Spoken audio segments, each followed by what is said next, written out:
premises on being in essence, we chiefly say being to refer to substance. We almost never use it to refer to anything else. Yeah, okay. Where does the etymology indicate that substance ever meant being in it? Anyway. Substantia, you mean? Latin? It's not about that. It's not about that.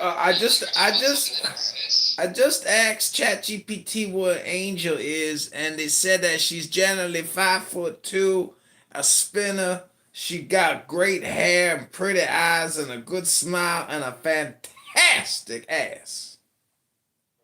Stupid ass up, bro. Like, bro, but the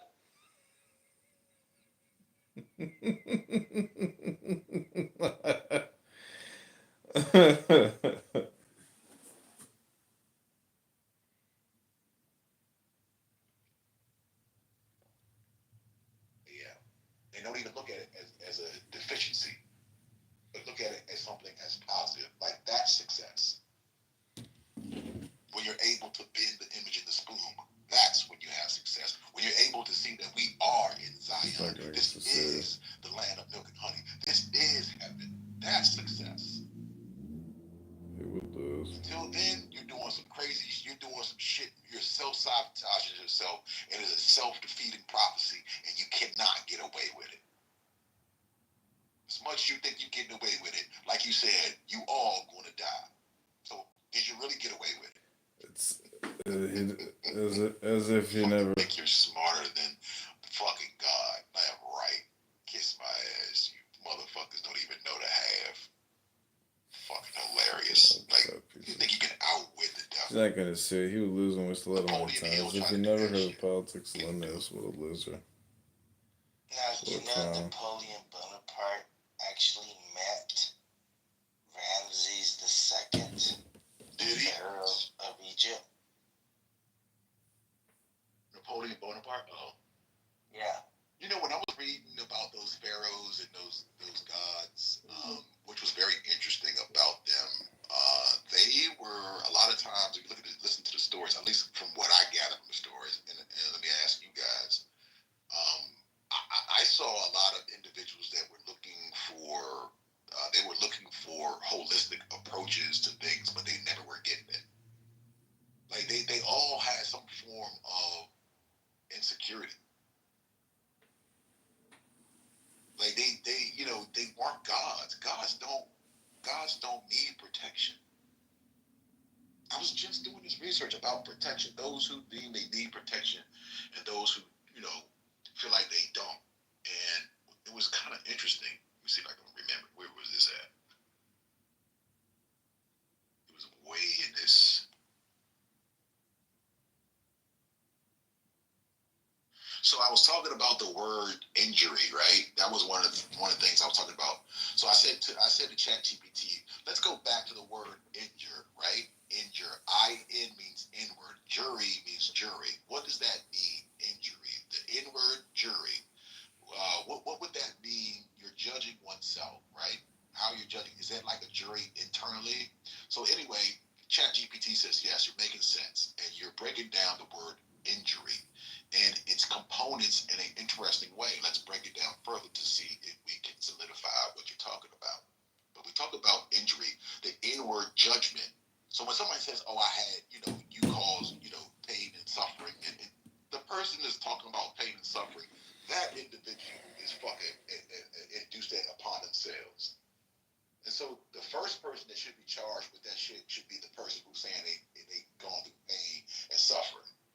So when you say, well, you're trying to sue me and my companies and shit for pain and suffering, basically what you stated is that you internalize pain and suffering, and you want me to pay for the shit that you put yourself through.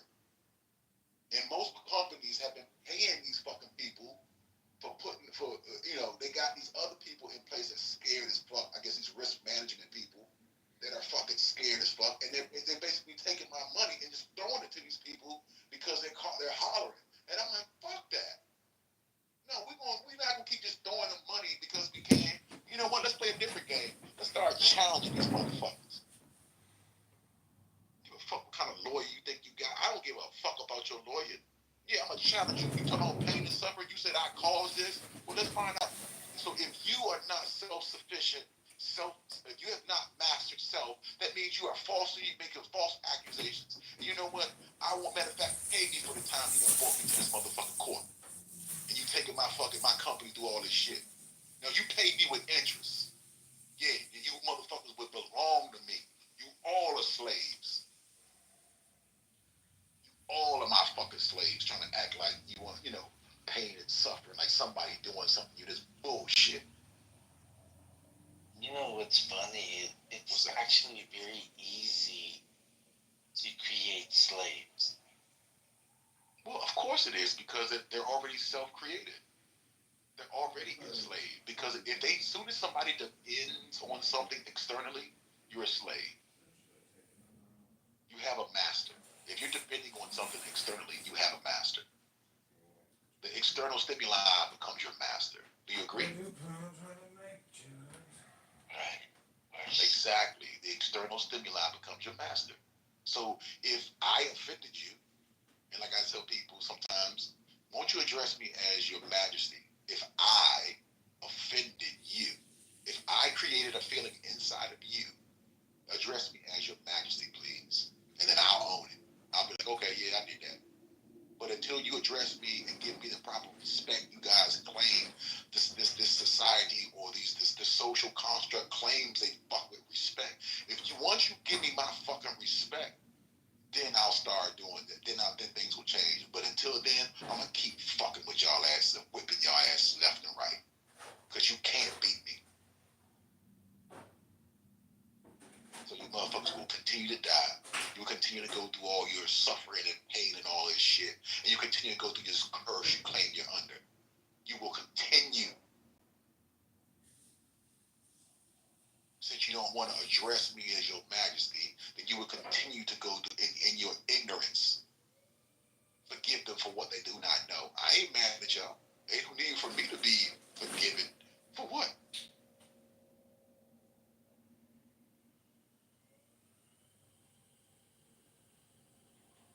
That's all I'm saying. And then they want to, to say I'm insane. Yeah, I'm insane. You're right. I am insane.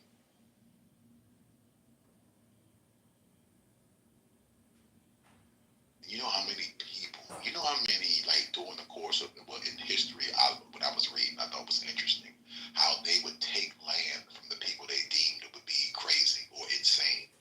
They would take land from them. The status quo would jump on the fucking person that was different than everybody else and take shit from them. And you guys are proud to be a part of some shit like that. Oh, you gotta sacrifice, you gotta die in order to get something land. Y'all are fucking, you guys love it. Like, I love it. You guys want to fucking sacrifice your life, but like, you're into the sacrificial, self-sacrificial. Most of you already sacrificed your life. Most of you have already given up your fucking life. Some of you are already halfway dead, almost dead. You should rejoice, because that's what you wanted. This is the land of milk and honey. Told you this is Zion, this is heaven. Be careful what you wish for. Whatever you desire, your wish is my fucking command. And fuck that bitch that was in here earlier. Fuck 19 Keys. And fuck you, Craig. I love you guys. And I mean it with love, man. Like every word as God, every word I use is a term of endearment. I believe I know I'm God.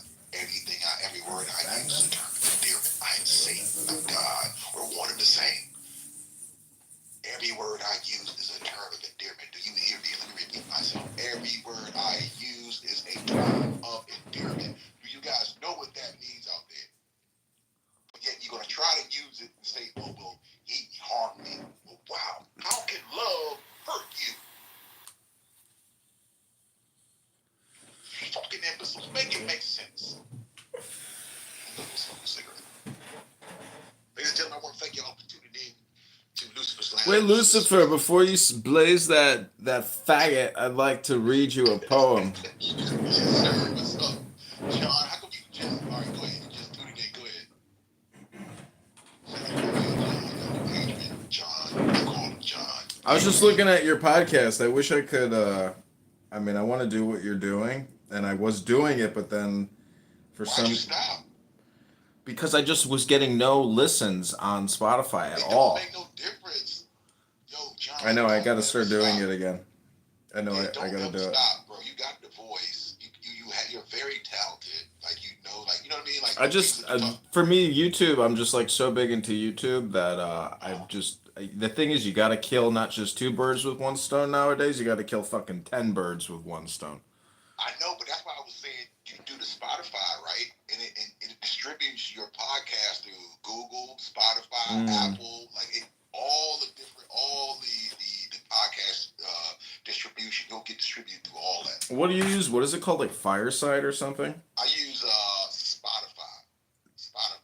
Oh, I see. Okay. Yeah, go to Spotify and do Spotify for podcasters, and then you go ahead and it's not hard, and you create it. Right. And it, basically, you go through the steps, and it shows you who all that they will be sending everything to. But they're connected. You know, all of these businesses are connected. You know that, John.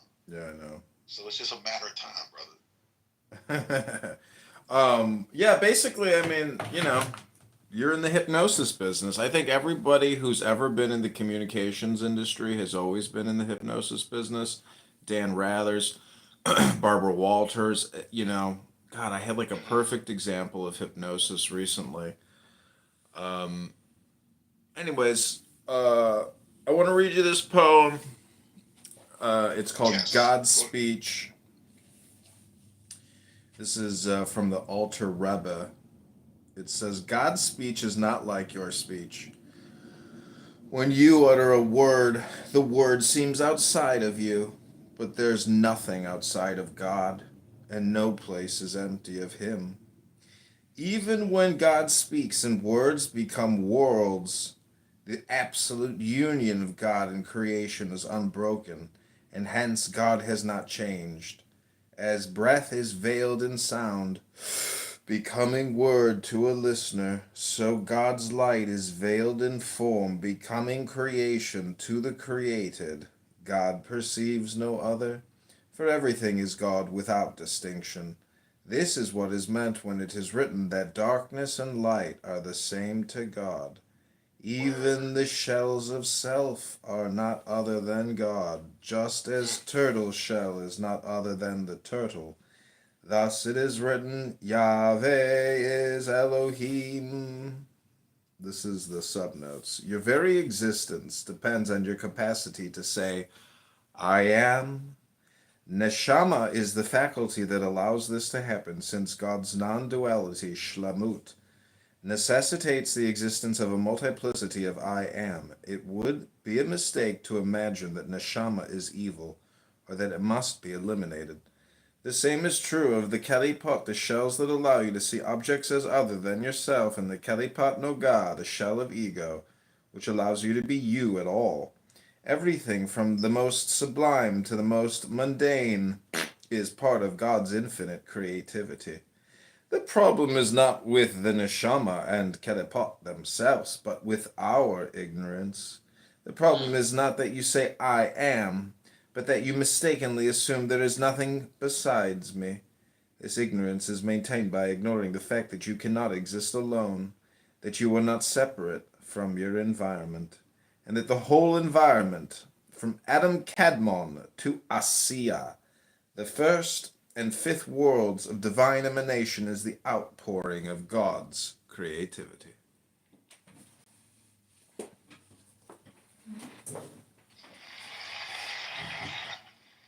That was absolutely beautiful. I caught so much from that. Please don't know if you guys caught anything from it. I caught a lot from that. Again, I look at the coin itself as a creator of the coin, not just one side of the coin. I can't represent you. The coin has 2 sides. Does it have a middle? It has rivets and shit. The 2 sides come together. You have rivets in the coin. I love write a letter every of rebuke. aspect of both sides. I am a. I can write a letter of rebuke. A lover or someone who is in the arts, right? The art of life. Life is art. And as a lesbian, purposes. I want to thank everybody for tuning in. I'll try. John, I haven't done it, but yeah. Ami, Robert, Sovereignty. Thank you guys for tuning in. Another episode of Lucifer's Godcast, if you will, the Alien Elite of Lucifer's Lounge, brought to you by Love Heart Network. Nobody loves harder than me. I promise you that. I am loved. I love the world. Just Satan. just write it for me. God, or you want to call Satan. Can you love Satan? Do you love evil? Huh? Can you find the good and evil? Can you do that? You can do it. Oh, you can do it. Put my name. But you choose not to. But I'm here for it. You don't have to do it. I'll do it for everybody. I will stand as Satan for the rest. So you guys can come bring your shit to me and bring your complaints. What's your beef you got with evil or Satan? Bring your beef to me. Let's have this discussion on a platform on television. You won't you stand as the Christian or whoever the fuck you claim you are, stand, and everything that you blame evil on or destruction, I'm here for it. I am the representative of that. Come talk to me. Don't come to me with no bullshit, wanting to fight and all that bullshit. No, come talk to me. Use your fucking words. And guess what? It's no whole bar. We can say whatever the fuck we want to say in my ring, in my arena. I'm not going to be offended. I'm not going to be hurt by what you say. I want you to get it the fuck out. Stop sugarcoating shit. You're the one oppressing yourself, not me. I'm not oppressing y'all. You're oppressing yourself. But you got everybody believing that it's me. I really don't give a fuck that you keep blaming me, but I kind of give a fuck because it's great, it's great content. It makes for a great fucking show, as they say. Well, I say it. Drama brings commas. And you're going to forever to continue to make me rich, motherfuckers. Continue to do what you're doing. I love you all. Why would I be mad at somebody who's making me rich? Every second, every minute, every hour, you guys are fucking feeding this shit. You think I hate you all? That's stupid. I can act like I hate you because I'm an actor. But you don't know me. You got to get to know me to know who the fuck I am. But I guess your fear will keep you from getting to know me. Why not? But guess what? I'm you. I'm a lying, hypocritical motherfucker. I lie all the fucking time. I love it. I have fun. Just like you. I love you guys. Y'all stay amazing. I'm out.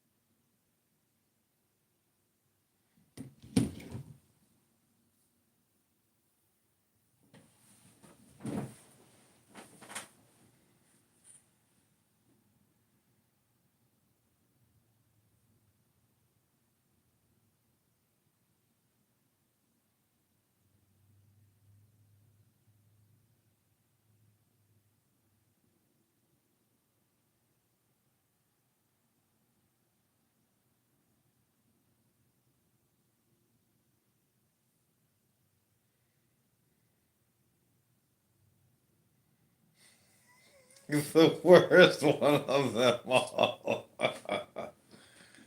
Oh my gosh.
And so many of you saw the image captured by our team in Altadena.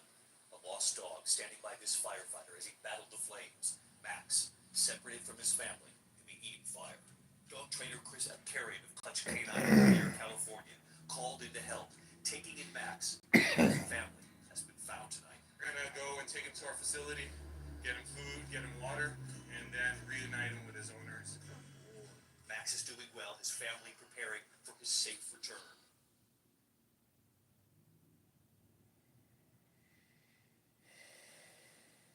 I need to pray over President Trump right now. That the dream was about Trump, and Trump was at some kind of rally, and it was at a hockey rink, and he was fatally shot from the audience, and it was live on TV.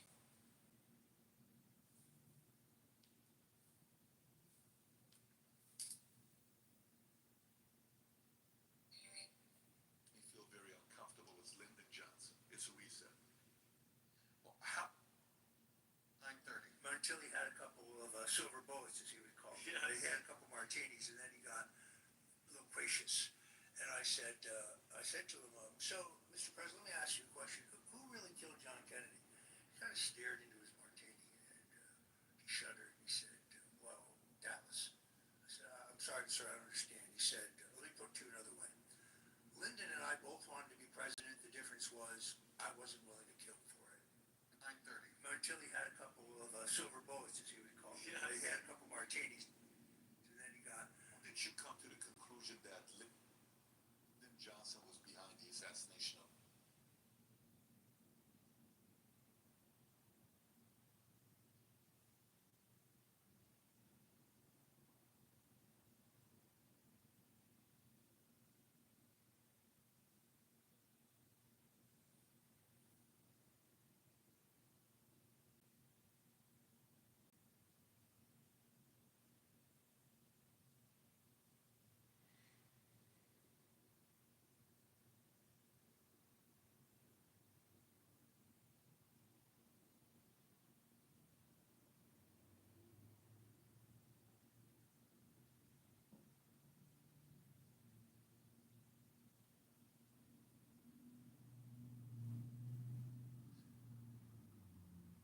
John F. Kennedy. Basically, Richard.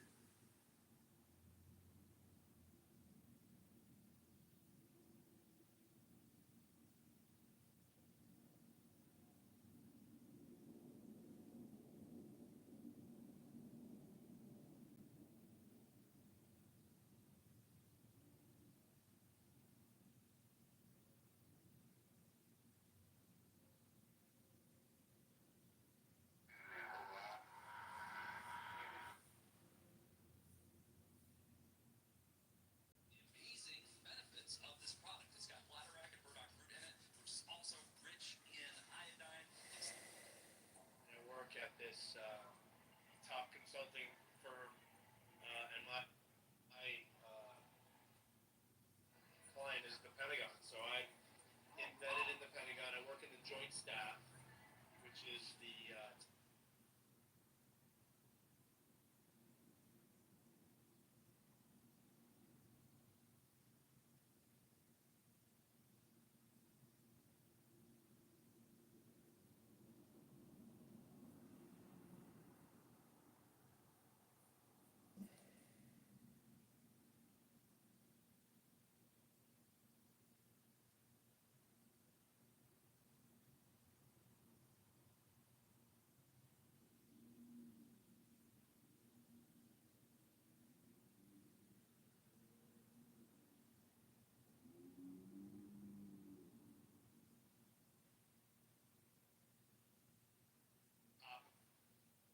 military command. What you lost, I And keep your biological What's happening now? and have The government? The only. First of all, you cannot take an organ from a dead body, from a cadaver. Within 3 minutes. But there's this big war trying to basically destroy humanity because humanity has free will. So I'm very confident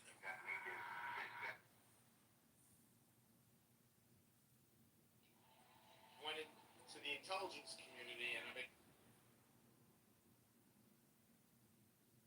Well, and there's a decision to which level. an FBI special agent.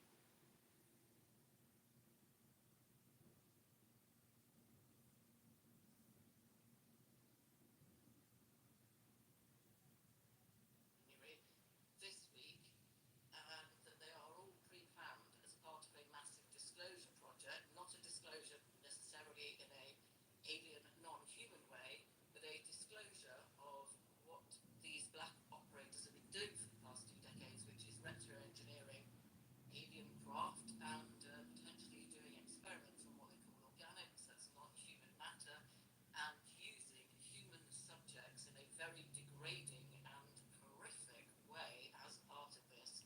And the people that have been doing it are all threatening to come forward, and all of these sort of things that are happening is potentially Despite the part fact that of know that a it's public confusing. disclosure, which we are about to be told. I don't know if it's true, but I certainly was very skeptical, and then suddenly it all started happening. It's all happened.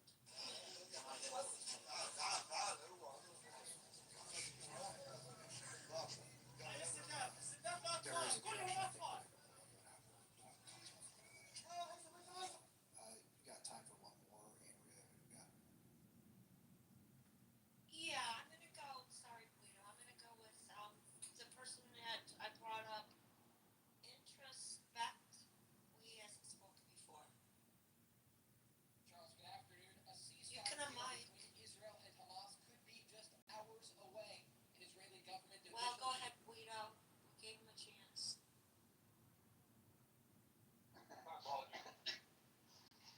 Oh, is that or? Oh, that's okay. Go ahead. Okay. I'd like to add 2 short things. One of the things that was pointed out to me was the telephone that they were entering. Looked a little bit Melton, open, and perhaps the change of the signal number came after they switched the SIM card to a different phone.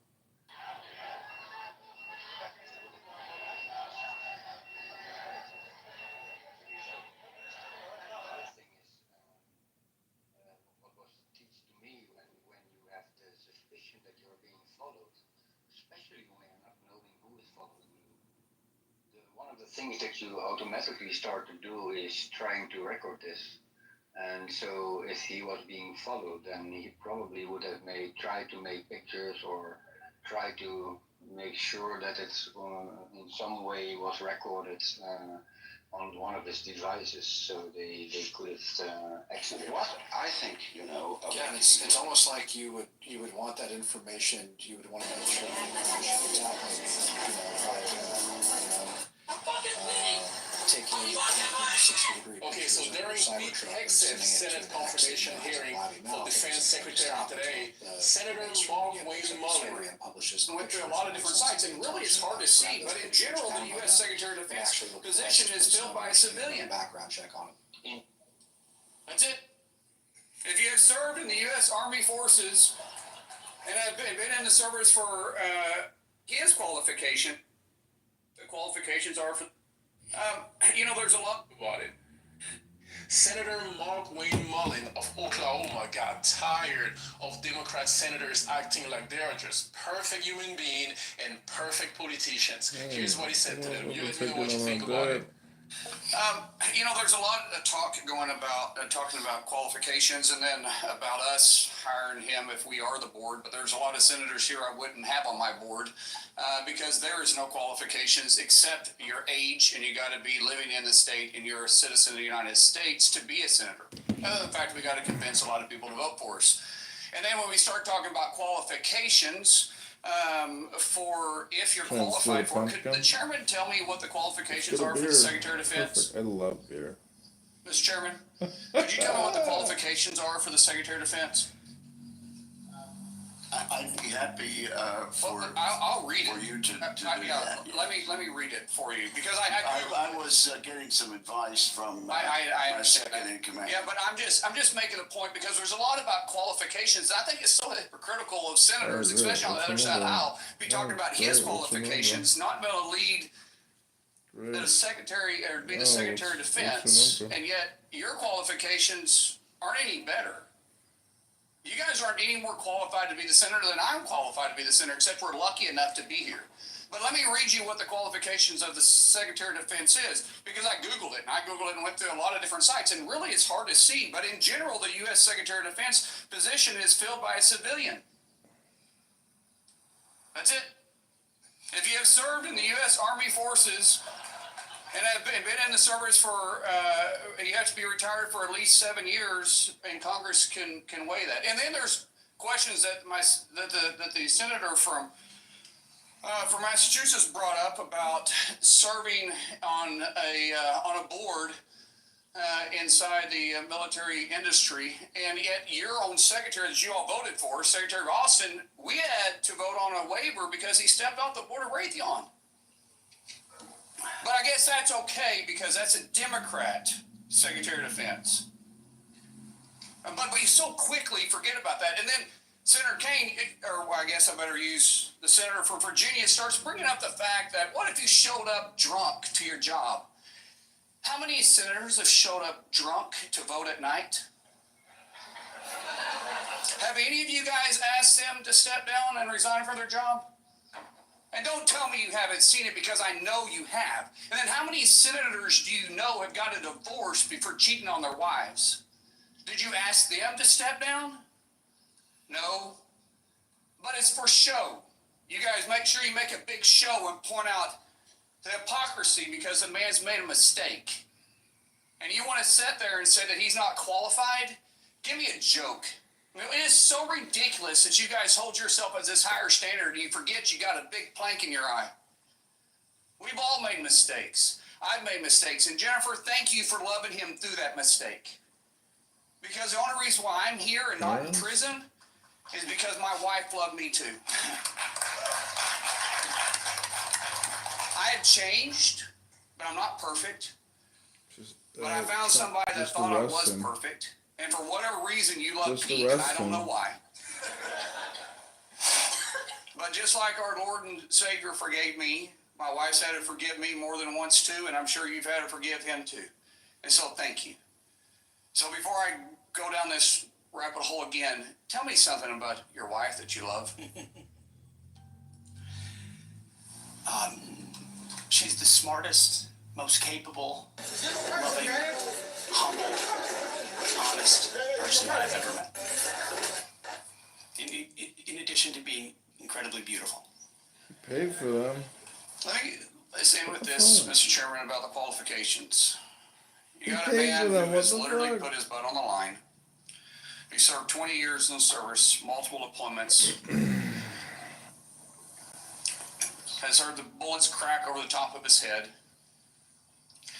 Has been willing to go into combat. Been willing to see friends die for this country. And he's willing to still put himself through this. His wife is willing to still stand beside him. He's still willing to serve the country. What other qualifications does he need? Thank you, Senator. Okay, so during Pete Hegseth's Senate confirmation hearing for Defense Secretary today, Senator Mark Wayne Mullin of Oklahoma got tired of Democrat senators acting like they're just perfect human beings and perfect politicians. Here's what he said to them. You let me know what you think about it. There's a lot of talk going about talking about qualifications, and then about us hiring him if we are the board. But there's a lot of senators here I wouldn't have on my board because there is no qualifications except your age, and you got to be living in the state and you're a citizen of the United States to be a senator. In fact, we got to convince a lot of people to vote for us. And then when we start talking about qualifications, for if you're qualified for it, could the chairman tell me what the qualifications are for the Secretary of Defense? Mr. Chairman, could you tell me what the qualifications are for the Secretary of Defense? I'd be happy for I'll read for it. you to do Let that. me read it for you because I I was getting some advice from the second in command. Yeah, but I'm just making a point because there's a lot about qualifications. I think it's so hypocritical of senators, especially on the other side of the aisle, be talking about his qualifications, not being able to lead the secretary or be the secretary of defense, and yet your qualifications aren't any better. You guys aren't any more qualified to be the senator than I'm qualified to be the senator, except we're lucky enough to be here. But let me read you what the qualifications of the Secretary of Defense is, because I Googled it, and I Googled it and went through a lot of different sites, and really it's hard to see. But in general, the U.S. Secretary of Defense position is filled by a civilian. That's it. If you have served in the U.S. Army Forces and have been in the service for, you have to be retired for at least 7 years, and Congress can weigh that. And then there's questions that the senator from Massachusetts brought up about serving on a board inside the military industry, and yet your own secretary that you all voted for, Secretary Austin, we had to vote on a waiver because he stepped off the board of Raytheon. But I guess that's okay because that's a Democrat Secretary of Defense. But we so quickly forget about that. And then Senator Kane, or well, I guess I better use the senator from Virginia, starts bringing up the fact that what if you showed up drunk to your job? How many senators have showed up drunk to vote at night?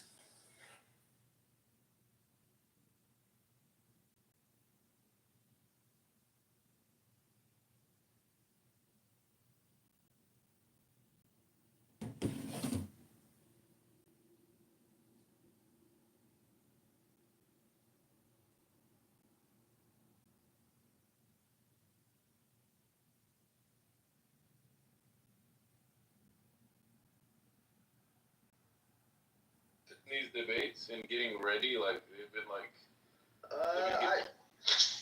I get ready sometimes if it's like a really big one. I'll get ready. Shit. Any debate, okay, well that's fair to know.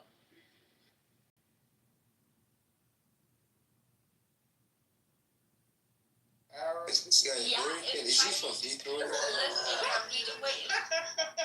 Okay, can you just let us talk?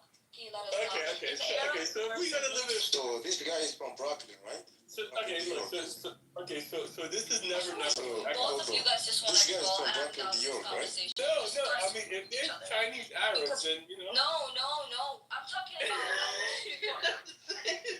Okay, well I'm done with this. No, I'm done. No. I mean if we're gonna. Now, don't bother talking to Alonzo. He an anti-Semitic, Jew-hating, Dominican Republican, giggling little schoolgirl. He's a weirdo.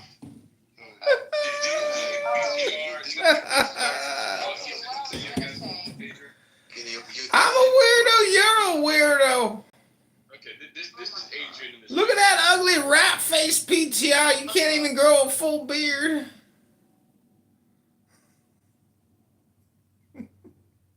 I'm a weirdo. You're a weirdo. I guess none of them like Jews. I guess that's what they can all agree on.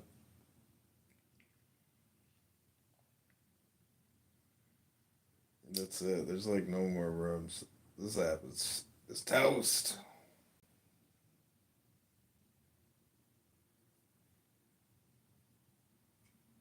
Yo, TV, you want to come up here, Amari?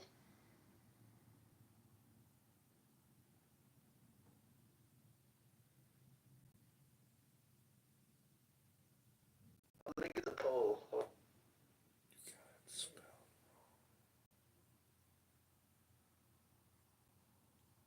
Earth.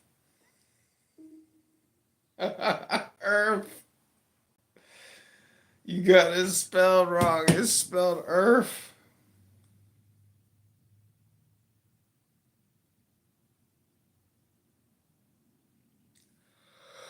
Is there enough people?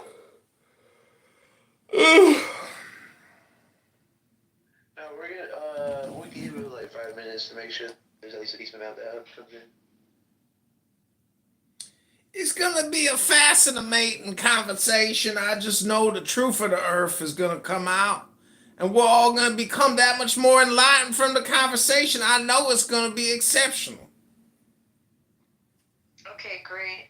Oh my God. Please don't do that.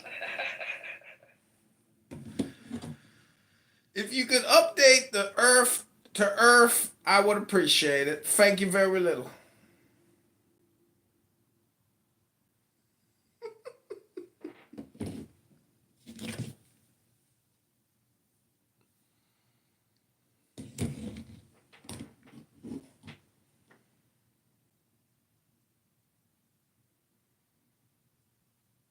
So what you all think? Did the earth come out of the sun? Or was it all like part of a big bang? Starting shortly, Adrian. We have a debate starting shortly.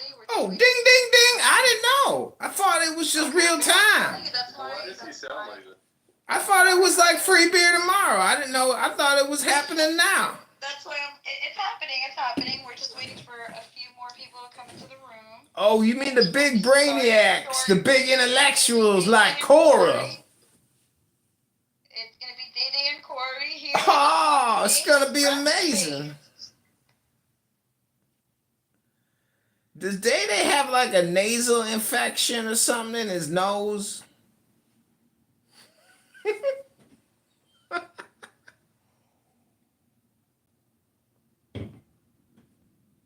I know this is a little off topic, but Day Day, you might want to use what's called a neti pot.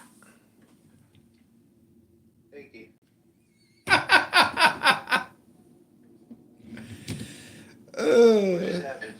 I've seen that guy in the hallway. I really didn't want to do that, but I feel like he was going to be disruptive during the debate. I don't know.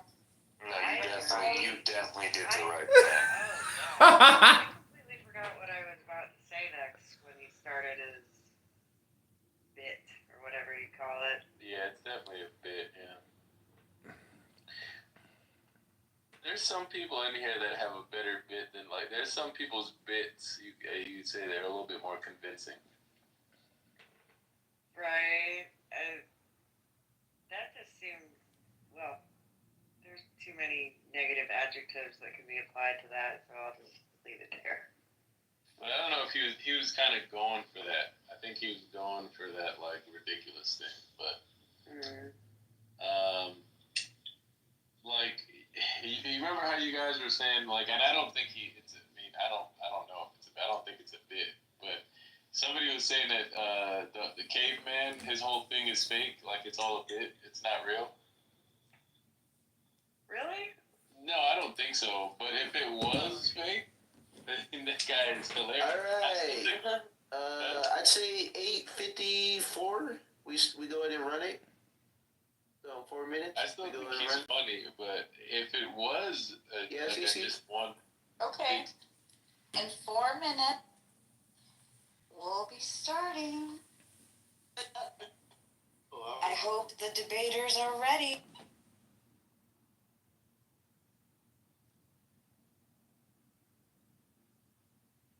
Daddy, when are you cooking that rabbit, bro? Come on. I don't cook animals. You said the early 2000s was a barbecue. Danny the type to have carrots and hot dog buns. One of those. Okay.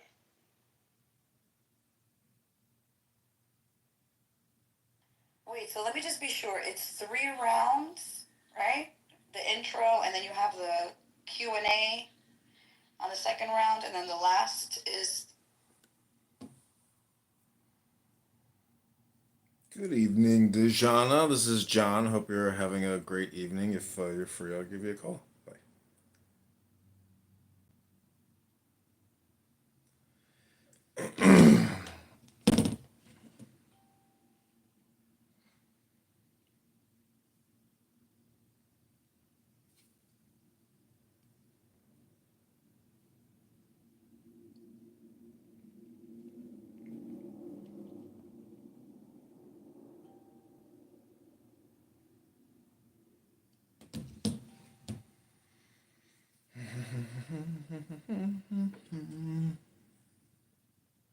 No, we'll wait 8:54. What's the topic? Did Earth from the sun? That's the title above. You know I can't read. We have the Talking 8 debates. We have on one side of the ring. That bell was a little weird. Was that like a chime or something? That's my singing bowl.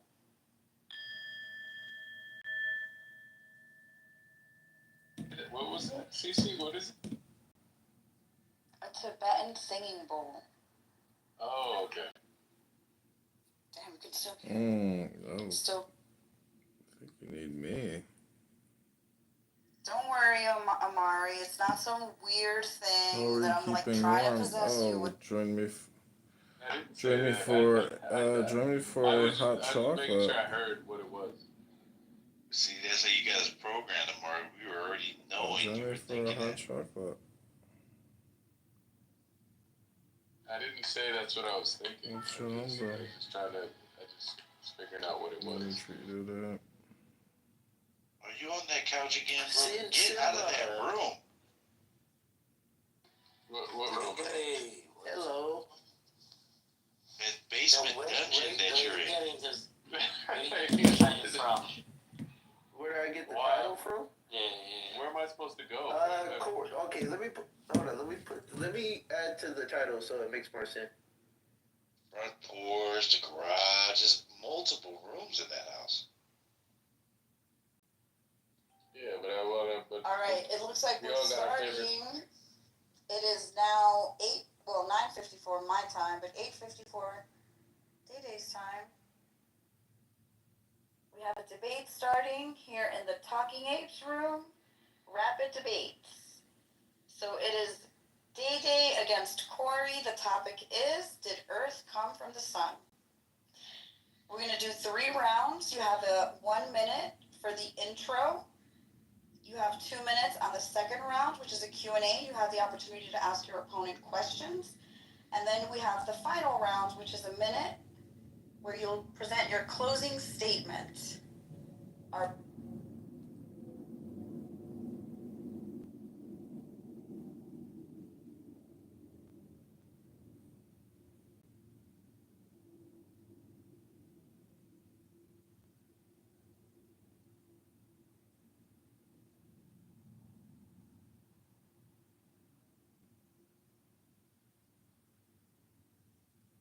But it was popularized through Yemen. Yeah, but it was. The opioid. Wait, They have no idea what. shut up, David. So both of you are right, Yitzhak and King, because it was the first place it was discovered in Ethiopia, but in Mocha, the Red Sea, which is not far from Ethiopia, that's where it was introduced to the world. I would say gun to the head. I would say. So if you drink coffee, say thank you to Yemen and Ethiopia. No, I do not. No, I do not think. You like coffee? I like coffee. With all due respect, Kinkum. David, are you a racist? No, he's an alcoholic and he's retarded. I don't know how he meets with so many clients to have drinks at the hockey games.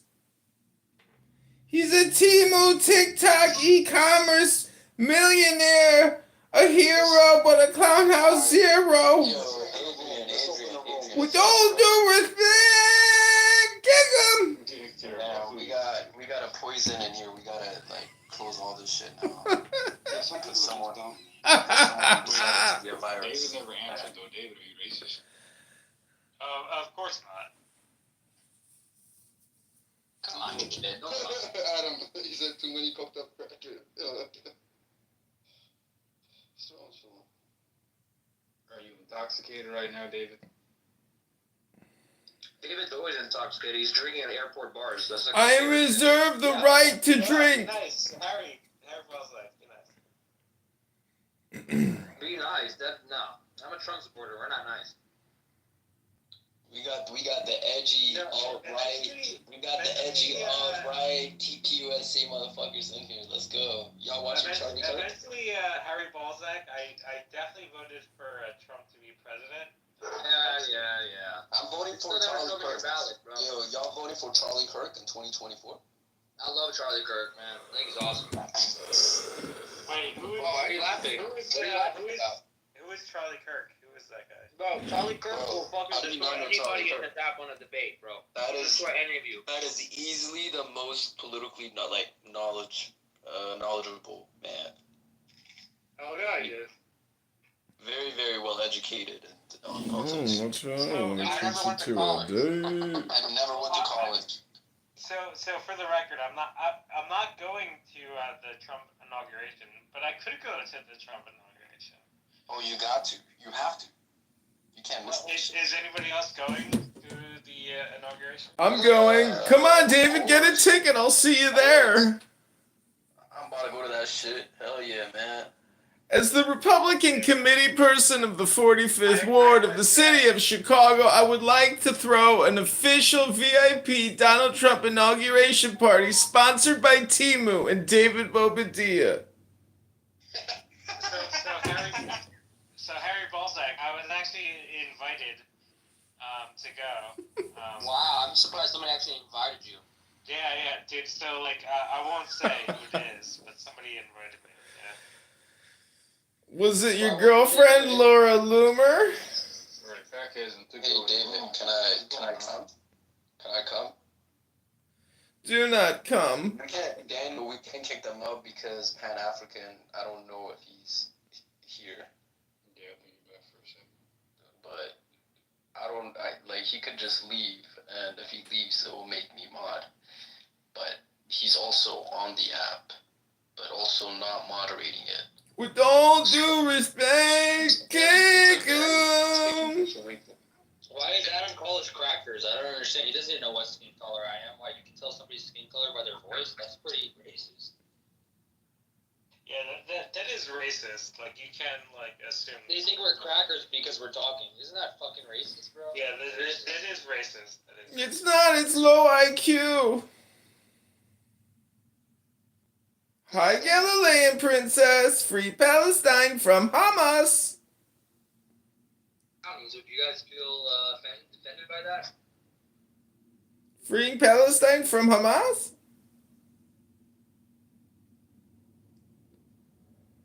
Yes, that's also something you can do. They got till January 20th. Otherwise, all hell is gonna break loose in the Middle East. You don't have to change your voice. You can just speak normally, dude. I am speaking normally.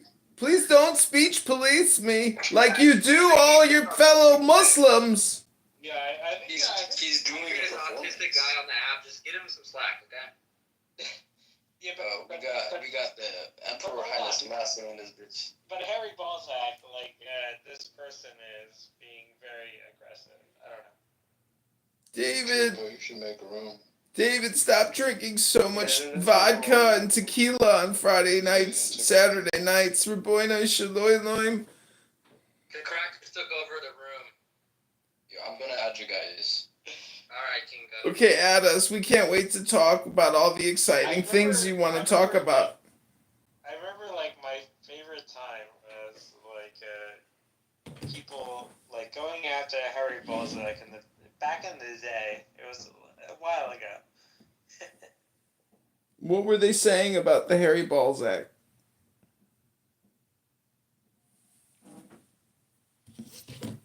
Yeah, what were they saying about me? Harry is king. Exactly, there you go. So who thinks there's going to be a drone attack on the inauguration? I think, yeah, Rastafari. Yeah, let's smoke a joint to that, bro. I just remember talking to other people about Harry Balzac and just being interesting conversation. What? David, have you ever sucked a dick?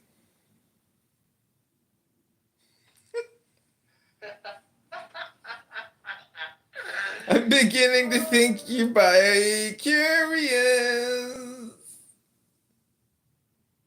I don't know. I guess Russian vodka can do that to you.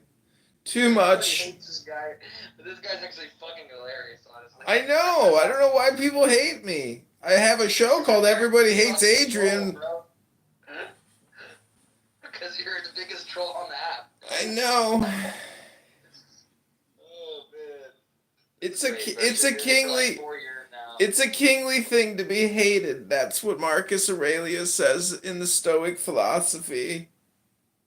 Yeah, the same one from Gladiator. Is that what you're talking about? Yeah. It's not funny. With all due respect, yeah. Harry Balzac, it's Joaquin Phoenix. You mean Quackatooey. something wrong with his lip? What's it called when the lip is like that? Cleft palate.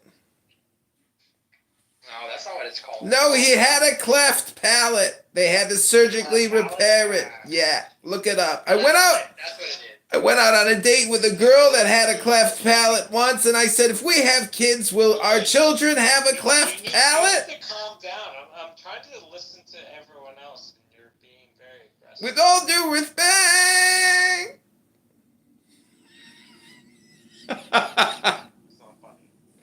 It's not funny. I'm laughing over here. I got 300 people on YouTube watching me right now. They're all asking me questions to ask you. Would you like to field any questions? Question number 1. Who is this faggot, David Bobadilla? Question number 2. Who is Haile Selassie I? The fart king of Africa? Didn't he smoke a blunt with fucking Bob Marley? The tiger or the lion farter. That's what they called him in his inner circle. Or we can talk about Elon Musk, who got wealthy on apartheid. Apartheid!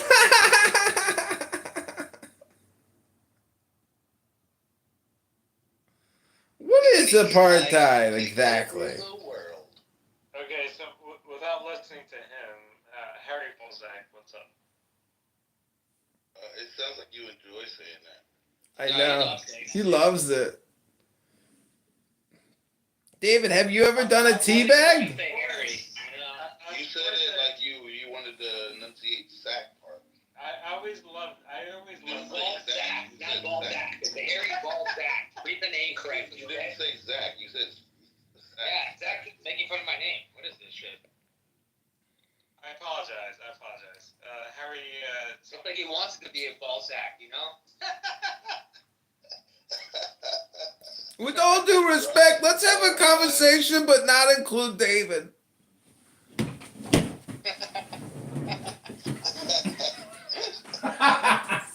It's actually Dawid in Ethiopian.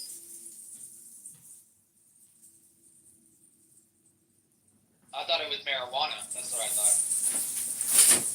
No, but the Rothschilds, they actually did dupe Napoleon by sending emissaries to the war front. That's not true. Jesus Christ made Napoleon Napoleon. Don't you know about the Holy Spirit, stupid? They told the British a lie. They claimed that they were losing the war when they were actually winning. Like I said, what does that have to do with marijuana? Hey, Pepe, come on up, Pepe. It's been a long time. So Harry Balzac, like when you were looking at the Pete. Did you say licking? When you were looking at the. Did you say licking or looking at the Pete Hegesex? He definitely said licking. He said me lick you long time. Is that what you heard, Harry Balzac? Yeah, David, you're gonna let them talk to you like that? A little looky, licky. You should go. You should go to. That's all right. First of all, Harry, like it's fine if they want to say what they want to say. You know, David, for such a successful e-commerce entrepreneur, you should really go to Toastmasters and learn public speaking, because when you mumble, you lose a lot of credibility. Maybe you bring your butter to the Toastmasters. We're taking public speaking tips from Adrian. I was just saying, like, I make a lot of money, but that's okay. Yeah, from Chinese slave labor, Yeah, you ship all those toxic $2 items to the dollar store. There's nothing wrong with the Chinese. Oh, yeah. David, why are you being Jewish with your labor wages for the Chinese? He's using Chinese children as slaves. Wow. For the record, they're not children. Okay, no, you're being a stingy Jew with the fucking wages. Why are you doing that? Hey, that's racist. I'm not Jewish. I'm Roman Catholic. I know. That's why. Okay. Please refrain from the racist rhetoric, okay? I'm not being racist. That's my good friend, okay? Yeah, no racism against the Jews. He's not even Jewish, Peppy. No, that's my good friend. No, I know he's not. He's a Catholic. Like Count Dracula's hairline. But why does he act like he's so Jewish for being Catholic? I know he's Catholic. I've talked to him a million times.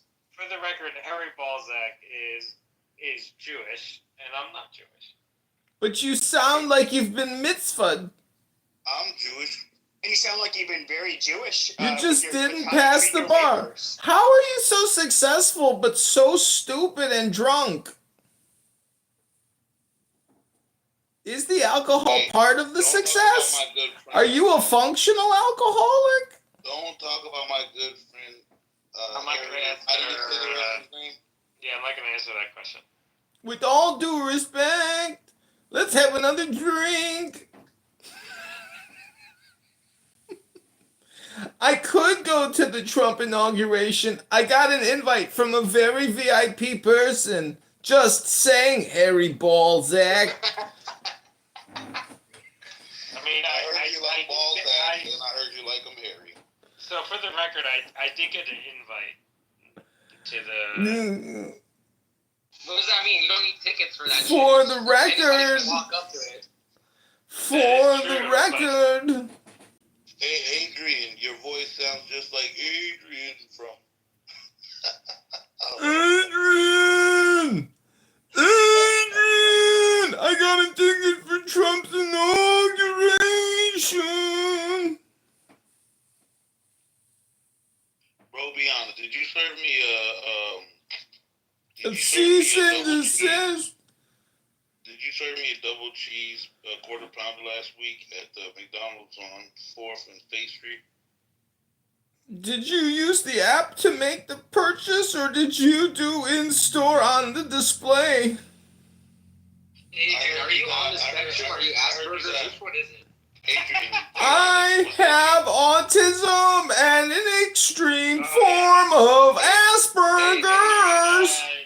Adrian, was that you that got trespassed from Target for trying to start an archery club last week? Let's just say, like, I am trans and I use the bathrooms.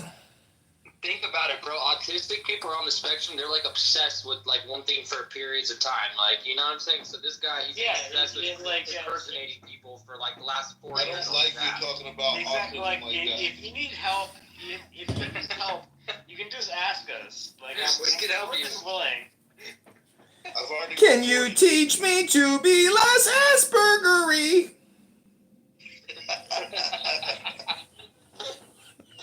Oh shit, dude. They're like, oh, Adrian's in the room. Everybody invited him in the chat and everything in other rooms. They're like, people freak out when they see this guy. It's fucking like he's recording the room. Like, why do you care if you're being recorded? It doesn't fucking matter. Well, yeah, he's Barry Balzman's ass was a burden for No one cares about what David has to say anyways. He's barely intelligibly legible on the recording. It's Daweed. Daweed, man. Daweed, man.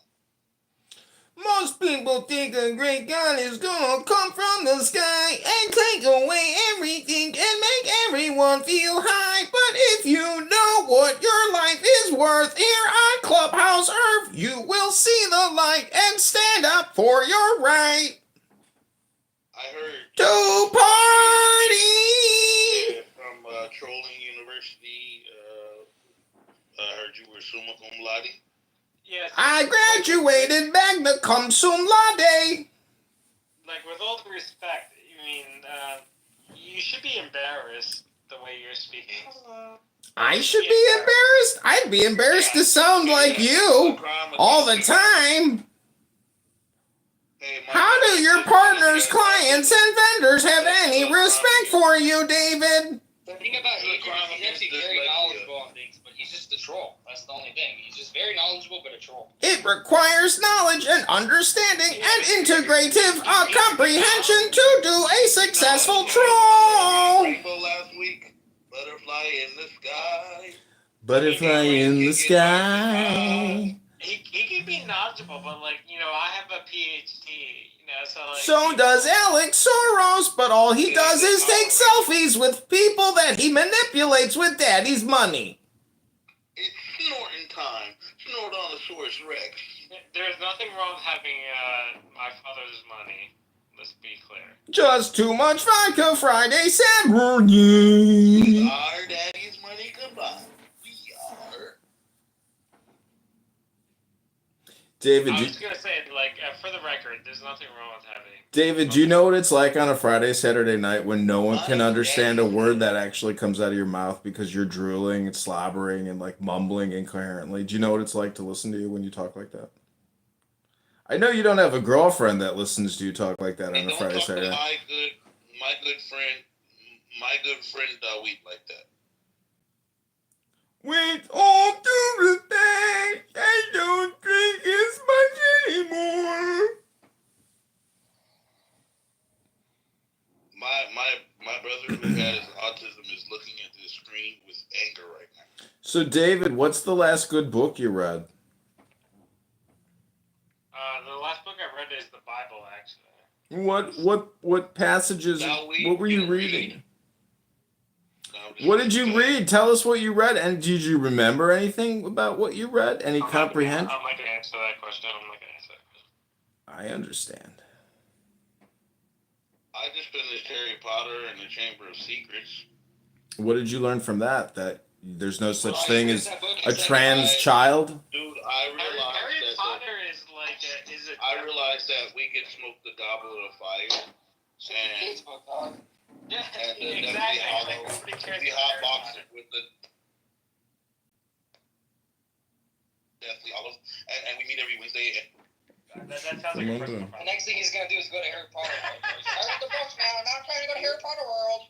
I live in Harry Potter World. I'm drinking butterbeer. That sounds like a personal problem. That sounds like a. I just got done beating up to Hermione. No, I'm just kidding. That's not nice. That's not nice. Yeah, that did come out a little weird. Can I do take backs on here? I don't know. My YouTube audience says that you are a pedo. Adrian, I heard you got kicked out of Michael Jordan's summer camp for wearing Shaqs. Is that true? How did you know I had the amazing Insta pumps? They said one crossover and it just left streaks all on the court. They said they never seen. Oh, you must have been a basketball player. Yeah, I used to do stand-up comedy. Did you? I've been doing stand-up comedy on here for 4 years and live streaming it, but I'm not considered a comedian. They call me a troll. They told me to sit down. Why do they call me a troll and not a comedian? Is it my Asperger's? So what's up, Harry Balzac? Come on, what's up? Put your Harry Balzacs in his hands or mouth. No, I'm just being nice. I'm just being nice. What's up, Harry Balzac?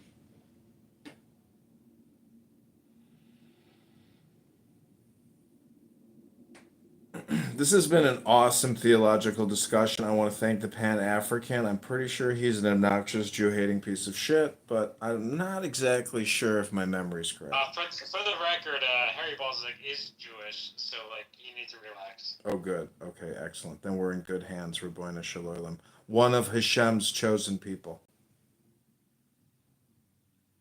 Yes, I'm very chosen, guys. That's right. That's right. Bow down to me. David, when You have a was problem with Pan-Africanism? David? When was the last time you French kissed a woman? Nobody French kisses anymore. So You can't even say French kisses right. Does this really count? David, you might want to jump out of this barbecue pit because I'm going to start roasting you really hard.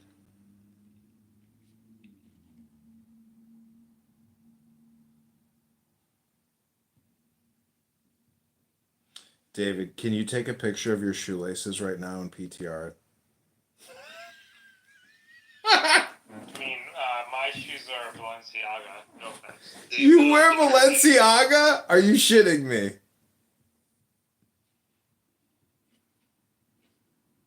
David's all about designer shit. You didn't know that? I mean, how the fuck can you wear a pedo line of clothing and consider yourself cool? Like, that shit is beyond... I saw they opened a new store in New York. I'm like, are these people crazy? Like, they must have a cult following. It has to be a cult. Okay, so first of all, I am cool, but, you know, that's... Maybe you don't understand that. No, I'm not saying you're not, a cool guy. I'm just saying that, like, when you mumble, like, that makes you not cool. You can't just jump to a cult. You kind of got to say "and a cult." You just jump to a cult like that. You don't think that it's a cult shit after all the Kanye and Jay-Z and all that? You're in a cult. You didn't say you're in an occult. No, I said a cult, not a cult. Oh, so now I'm racist. So I'm the racist one. I don't know. Are you a gravedigger or a picnicker? Did you just call me a nigger?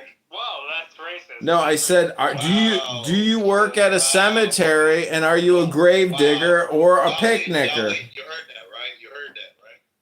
Did I stumble or did I mumble? I heard he said the N-word. Yeah, that's... I said picnicker or a digger. Goofy from Scary Movie? Is that it? Was Haile Selassie a picnicker or a gravedigger? He's the person that destroyed Italy. Do you really? Are you shitting me? Italy fucking destroyed them. That's why Mussolini got ransacked, ass raped, hit with every type of stone that you could imagine, and called every type of name that you could imagine. Oh, you think it was the Africans that did that? No, it was his fellow Italians, you schmuck. It was definitely his own people that brought him right into a lake of fire, which was their hatred and disgust for his weakness. But he did make the trains run on time for a couple years. He definitely got his ass kicked out of Ethiopia. That's a fact. Yeah, well, what's the deal? What's the deal with the Italians not being able to genocide successfully? That's a great question. Usually when you have Asperger's, and I don't think it's the Italians, I think it's fascism that His Majesty stood against. Did you have a problem with him destroying fascism? No, but didn't he get destroyed in the process? The Italians. No, as a matter of fact, for 17 years they couldn't find his body, and he ended up being the head of the African Union, one of the heads of the United Nations, the head of the Non-Alignment Movement, one of the heads of the Oriental Orthodox Church, given the title Defender of the Faith, Abba Kadus, Holy Father of all creation, Lord of Lords, King of Kings. Was he a cop? Was he Coptic? The Coptic is what we call Egyptian. I'm pretty sure he was Oriental Orthodox. Really? Yes, if you want to disparage his majesty, you gotta come better than that. No, I'm not gonna disparage him. I mean, I like weed. So if he's okay with weed, then we cool. He gave the Jamaicans in Jamaica when he visited seeds, marijuana seeds. Fascinating enough. Wow. What do you think about the Bob Marley movie that came out? I think that it did Bob Marley decent justice. It could have been done. Any type of biopic is generally, it's going to be a generality. People that aren't familiar with the topic learn some stuff, but people that are deep into the topic probably weren't really happy. That's generally how most biopics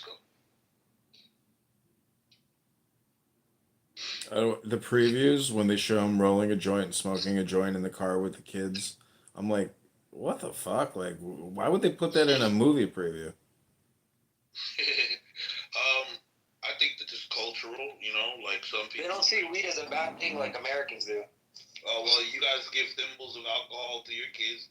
Exactly. They shit to you. Alcohol's even worse. I know a lot of people in the United States that let their kid.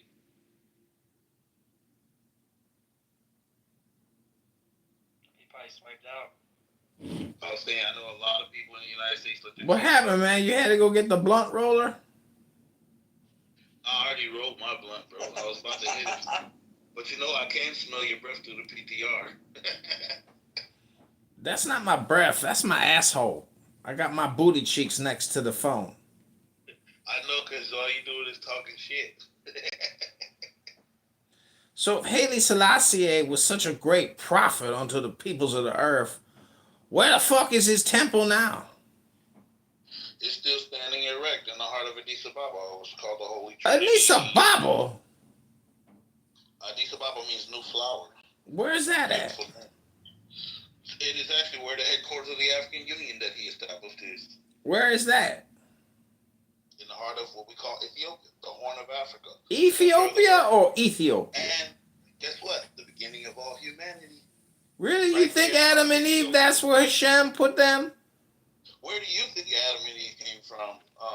Hadrian? I think maybe. I heard the Euphrates. Did you just say you think? I think it's the Euphrates River.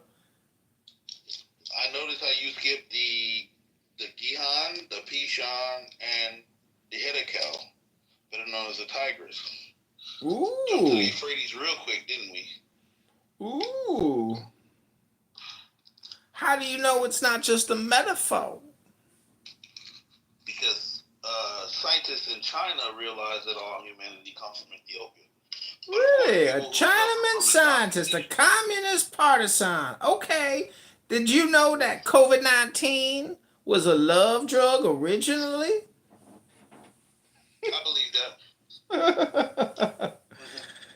I was about to go into the Zav and the COVID, but I'm like, oh no, I don't want to get my YouTube account deleted again. I'm sure they lubed up their ass right before they shit COVID-19 out. So do you think Adam and Eve actually existed? Oh yeah, I know Adam and Eve existed. It takes two right now to make a child, and of course, if it takes two to make a child, it's more than obvious. You can't just like have a child without having sex? That's called parthenogenesis. It's only usually done with lizards. Mm-hmm. So I guess lizard people could do it, right? Well, what about the Lady Mary? Lady Mary Magdalene, the Immaculate Conception, is a more Eastern philosophy. It's not necessarily Orthodox or Oriental Orthodox, for that matter. Really? Really. We believe that Mary was a virgin, and we do believe that Christ was divine, both in his human nature and in his divinity. But there was no vaginal penetration for the creation of the Lord and Savior of the world?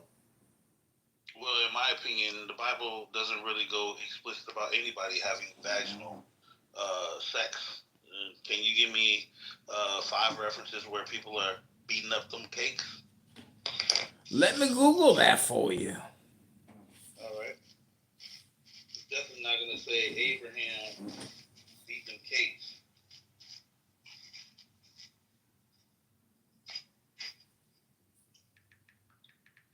I love how Google comes with all the answers to our problems. We trust Google, but we deny the Bible. Although the Bible predates Google. Interesting how the military says out of many are one. We use biblical references, but then we deny the Bible. Although the military is the foundation of the most powerful country on earth.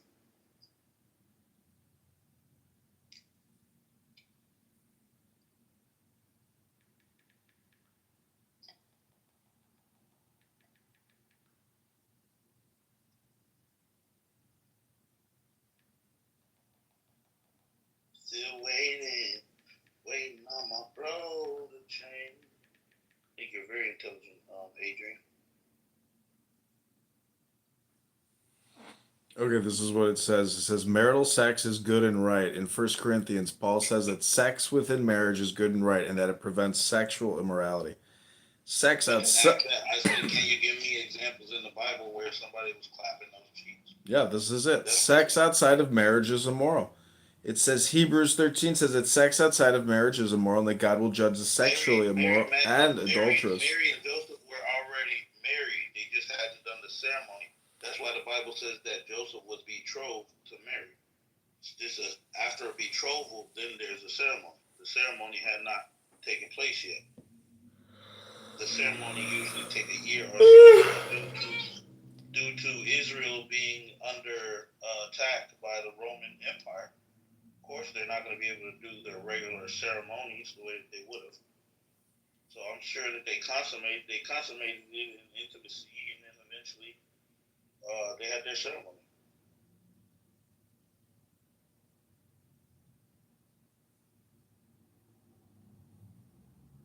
Because the Bible says virgin, it doesn't say that she hadn't had intimacy. A virgin simply means a young lady who hadn't been married yet. That's what I'm telling you is the Oriental. What is Oriental? The Orient, the East. Well, how far east? The East begins in Africa. Really? That's why we call Ethiopia East Africa.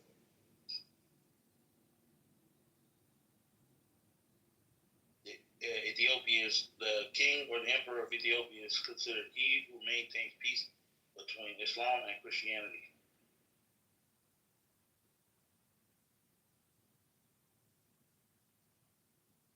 The fourth most holy Islamic site is found in the heart of Ethiopia. The Al-Aqsa Mosque, I believe it is. So what other contention did you have against His Majesty? Or do you have to type them in first? What was that? I say that love. I enjoyed the gesture. Huh? I didn't hear you. I was reading something. What'd you say? I'm just interested in what other contentions you had against His Majesty.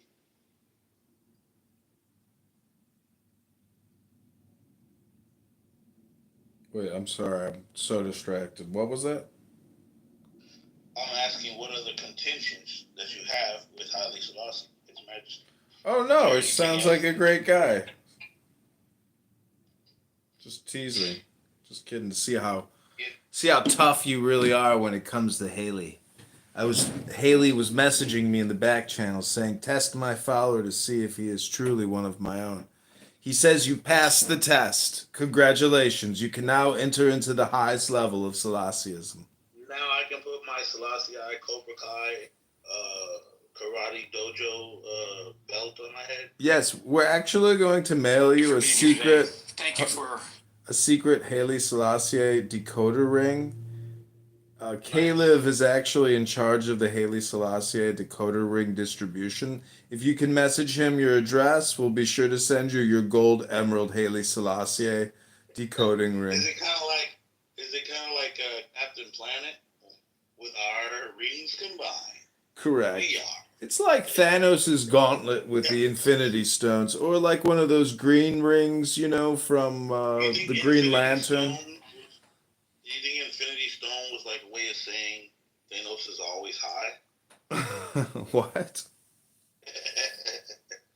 Well, he's like infinitely stoned. Oh, I see. Oh, man.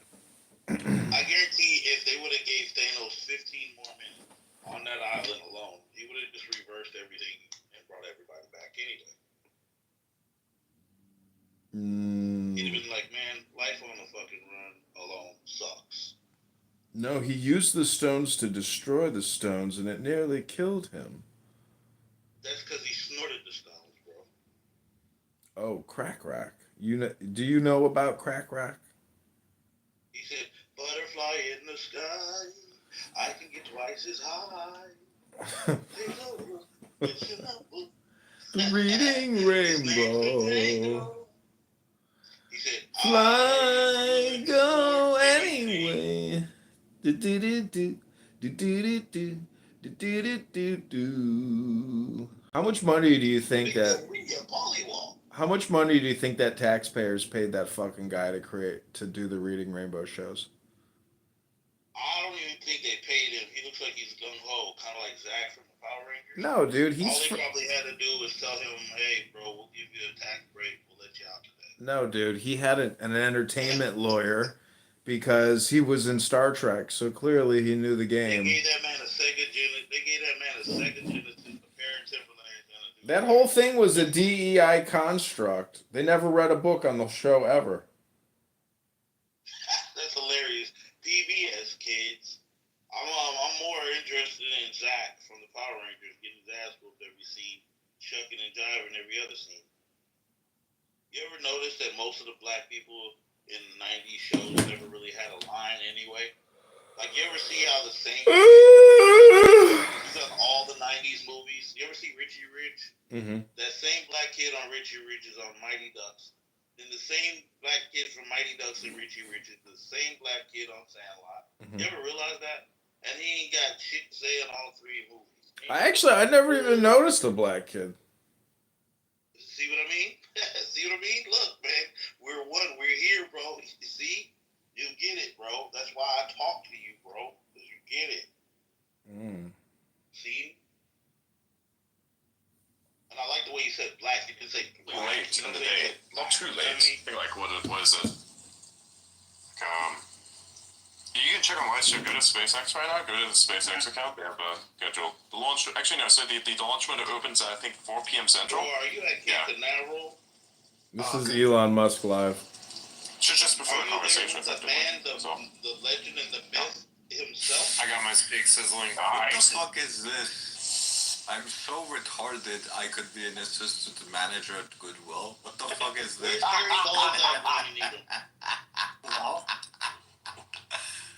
Oh my god. What that is a joke, which is very fucking funny. Why do you have to be retarded to be an assistant manager at Goodwill? I've never been to Goodwill. Go to Goodwill, you'll understand. That's the point. I don't think I will. Do it, then you'll understand the meme. I don't think I will, no. It's not always applicable for us, by the way. So if people are trying to like make it seem like a bad thing that we're saying, it's not. Can you explain my method for cooking steak? What's your method? Alright. So you need 4 things: steak, butter, salt, and pepper. You want to heat your stove up to about a 7 and nice and hot. You want to put the size of your steak, get your seasoning on it, right? And then you throw it in, and it starts sizzling, right? And then you watch it cook, and you watch the edge of the steak, and it'll start to brown. And when it browns up to about halfway, that's how you cook the outside edges. That's when you flip it. It takes a couple minutes to get there. You do the same thing on the other side. When it browns up on the outside is brown, it's up right on the middle, it's done. Take it off. That's actually Yeah, I mean, I get caught saying like that shit ever, like not always cohesive, but I haven't timed it. Yeah, it's fine. Well, I do the same. I don't time it either. Actually, no, that's probably one of the better descriptions of how to make it. I do a similar thing. I just don't. Yeah, actually, I do the similar thing. I just kind of feel the timing on it. So I put my seasoning on the whole thing first, salt, everything like that. No pepper. I don't do pepper. But yeah, butter goes in first. Add up nicely. Make sure everything's ready to sizzle. It's like it's at the point where you see the bubbles. They start to appear in the butter. That's like the leftover. Do you not want to be at work today? Just shit your Come out in the form of steam. And so once those bubbles start to come up and they start to disappear, that's when you can slap the steak in because then it's like you just shit yourself. Any hotter than that, so the butter begins to shit your pants, and then go home. Yeah, like 6 or 7 is what I've been using. I just go with a timer usually. It's just medium. It's just medium high heat, like medium. Yeah. Over medium, I get the high. Fuck my hand hurts. Anybody else have problems with how they wash? I use this stick. tied some fucking brush cutter wire to the end of it because that was the only thing I could find. So the texture kind of like ripped into my hands. It's gonna take like a little to heal. It's good though because I don't think there's gonna be that type of problem again for at least a week or two, depending on how good the material is. So that shit's gonna heal. Yeah, I can tell that my steak is done. It's not smoking. Okay. Not really, but I can smell. I can. There's a very specific smell that comes out of it where I know, yes, it's done. At least it's getting there. Ah, yes. Perfect fucking sear, dude. This is even better than ever before. Holy shit. Damn, dog. Yeah, I'm gonna start mine soon, I think. What's happening? Everybody's like sizzling in the background. It's great. Yeah, I'm gonna have to do mine. Steak. By the way, if anyone in here is following the challenge as well, make sure to post about it. Post your steak. Post about your workouts. Tag me in it. We'll have a fucking look at it. I need proof of steak and I need proof of workout. That shit needs to happen. That's great. That's the best proof of steak there is. The other kind, not so good. But this kind. No. The other one's like elitist bullshit. No, this is the real steak, the actual steak, and the steak's down there to be really high good. So if you're actually cooking steaks, like take pictures of it, and you're cooking, tag me in it. Don't worry, I'm not gonna roast you on it. I'm not that type of person. If you don't get it quite right, you have like a little bit of an error there with your steak, it's fine, we all learn. It happens. Don't worry about it, I'm not gonna fucking grill you for it. So don't be nervous. And if somebody else is grilling you for it, don't worry about it. You'll get better. Just don't stop cooking steaks. Alright, where's my water? There it is. Oh,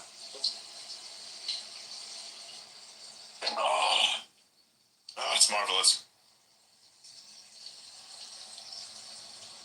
Sparkling water is amazing, but not all of them. I have one that has a TDS of 202.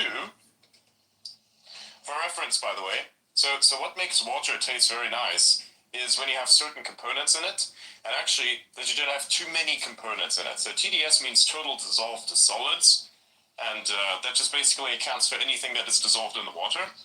And normally when you have a water that is above 200, that's where it starts to get dicey, especially if you want to consider putting sparkling, like making it sparkling water, right? So the higher the TDS, the more sour and the more sharp, spicy the whole thing is going to taste. So have you ever had this problem where you want to drink water, specifically the sparkling water, and it's like the hardest thing to fucking swallow for no reason at all? Well, this is because the TDS is goddamn high. Some waters, they have like a TDS of 500 to 600, right? So if you like, most of the luxury waters, the actual luxury waters, like say Fiji water, for instance, has a TDS of 222. The reason why that tastes so good is because of silica content. Actually, as a matter of fact, in their history, one of their marketing, they included it in their marketing that silica was actually contained within it, and that was one of the primary components, because silica is actually very good for you in its dissolved state within water, right? So the body needs it, builds it into itself. Very underrated, by the way. So yeah, and that's also not really contained in many waters to the degree that it should. So this sparkling water that I'm drinking has an even lower TDS than the Fiji water and even higher silica content. So yeah, it tastes extremely fucking smooth. Like you may have heard occasionally that I chug an entire bottle of this stuff, which is approximately a liter, actually a little bit over a liter, just a tiny little bit. So you gotta ask yourself, how the fuck is that possible? Well, the carbonation is just right, and the water doesn't taste like fucking acid. I like this Mexican sparkling water in Austin. I tried to chug that shit, no hope. Absolutely no way. No game. That was fucking terrible. No hate towards the water company or anything like that, it's just that that water is not, like, that's not up to spec, holy shit. It was physically impossible for me to swallow that shit. It's crazy. That's what she said. Anyways, by the way, is my mic still working? Everything good? Yeah, sorry, I was just like preparing the steak to go on Good. stuff. Yeah, so but it's working. Fantastic. Yeah, I'm working on my proof of stake and proof of workout. Nice. Fantastic. Oh, nice. I see what you did there. Exactly. Oh. By the way, Liquid Death doesn't really solve a lot of the problems either, especially because it's flavored. I hate the flavored stuff, because most of the flavors aren't actually good for you. But actually one of the interesting things about the Liquid Death marketing is that it supposedly helps against the plastic problem, right? But what people don't understand about packaging like this is that aluminum cans, or just cans like that in general, have to have a plastic liner on the inside. Either a liner made out of plastic or a liner made out of some sort of epoxy. So it really doesn't get rid of the microplastics problem at all. It's basically just a plastic water bottle that's very thin, with metal armor around the outside. Like this. Nobody thinks about that. But you have to ask like the production experts. So hey, how do you ensure that the contents do not react with the metal? Well, it's because it's not touching the metal. It's touching the plastic. The only way to deal with this, to make it sure that it doesn't touch plastic, is glass. There's no other solution that is proper except for glass, or perhaps super polished stainless steel. That could work. But, yeah, super polished stainless steel, that might work.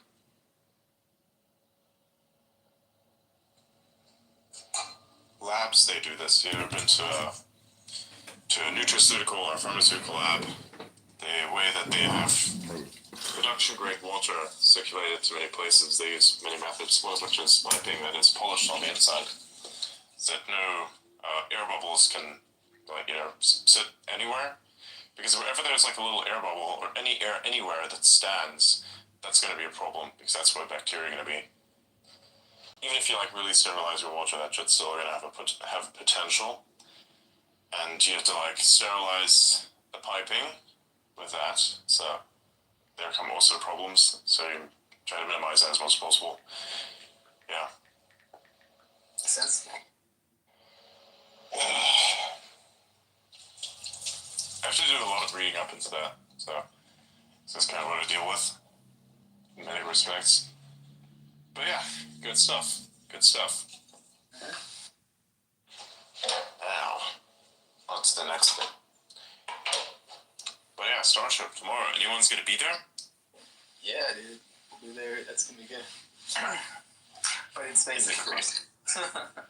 Who's gonna be there physically? It's anyone in the audience, perhaps. Any one of you are gonna be there physically?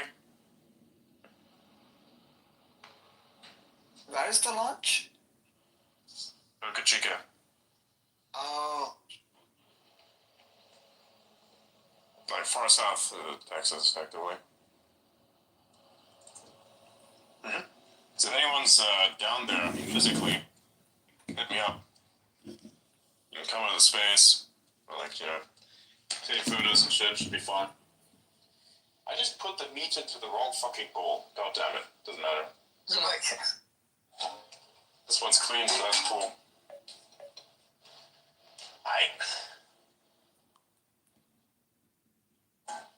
They're asking what time is the launch in the chat or in the replies. Yeah, Central. It's the launch window. Yeah. So it might go then or a little later. Who knows? Yeah, it's a 60-minute launch window. So yeah, they're still monitoring the weather. It may or may not happen, but air is very close to the may happen because the weather is holding stable as far as you can tell. You can look at the weather report yourself. You see what SpaceX deems as suitable weather, and kind of work your way backwards from there. And then you can actually tell with yes, absolute certainty whether or not a launch is going to take place. Save for, of course, technical failure. That's the thing you cannot predict. But like, if you looked at the weather reports, you could actually tell whether or not a launch is possible. And normally they're very good with the weather data because weather in America is relatively predictable, and there are a lot of good models for this. So they don't have an issue with prediction, it seems.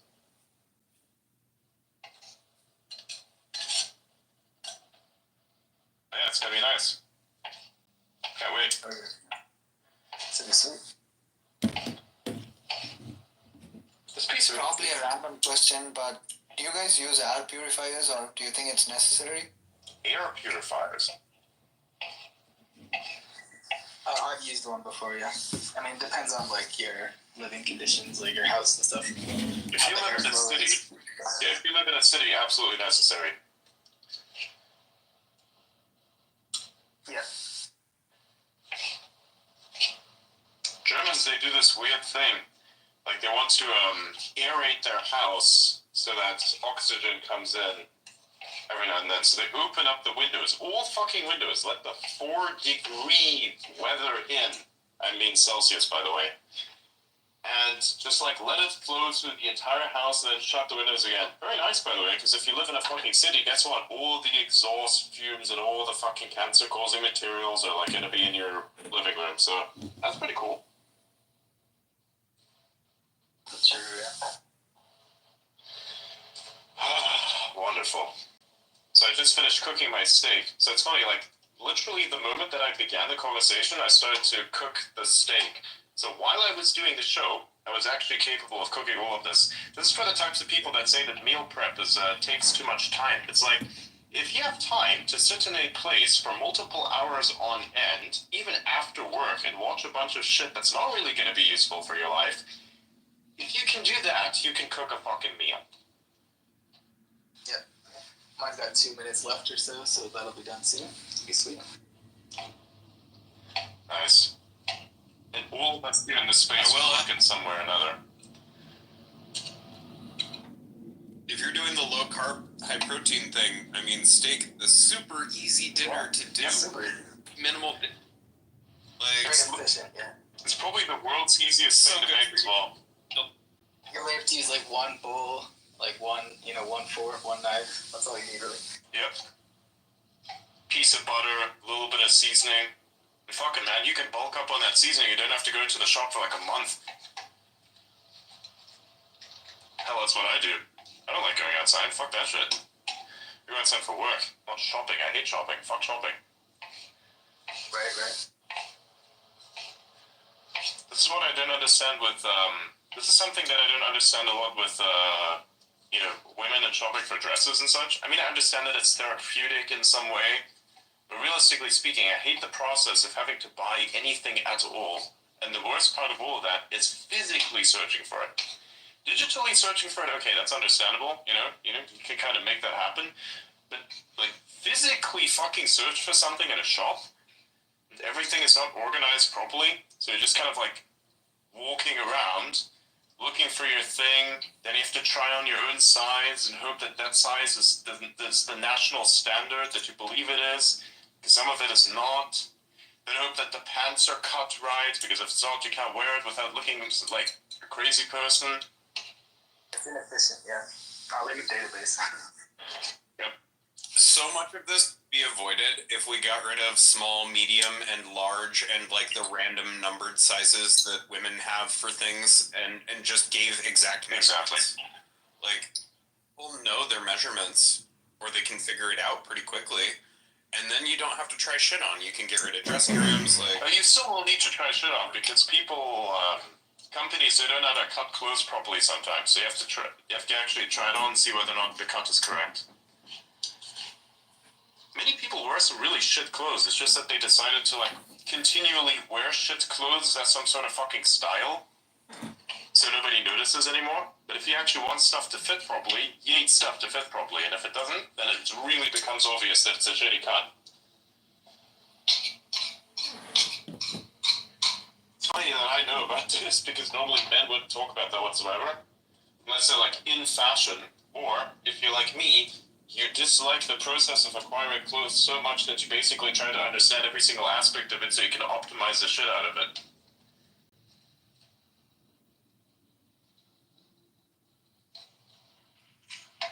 You know, Steve Jobs actually wore only one kind of clothes. Yes. Yeah. I guess his theory was like you can avoid decision fatigue so you can focus on more things that actually matter. Mm-hmm. And I kind of like that approach. Yeah. I mean, I have a specific set of clothes for various occasions, so I already know exactly what's going to happen. And many times, you can sometimes wear a specific thing to multiple places. It just depends on what you're kind of going for. So it has dependencies, of course, right? It's almost like a profile picture in a sense as well. You know, profile pictures are like clothes in many respects. Just like, it's an occasion.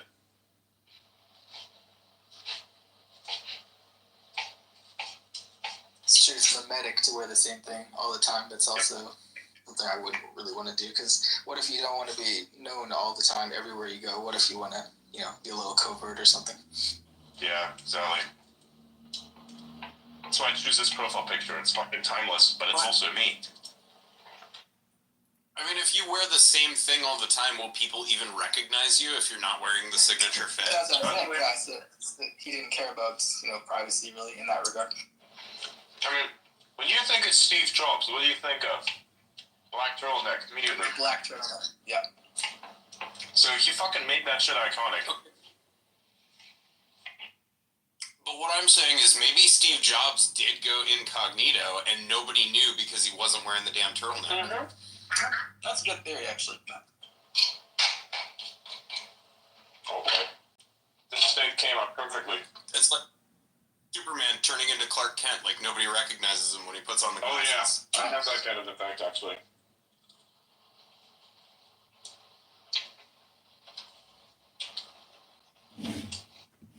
Iron Man to Tony Stark.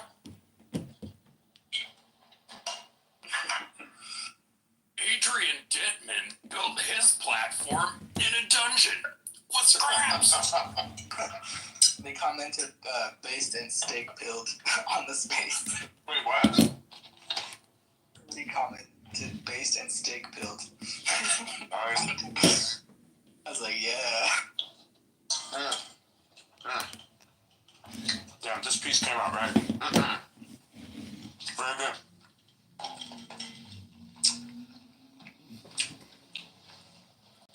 And this is going to sound like a trick question, but I promise you it's not. What do you guys do about vitamin D?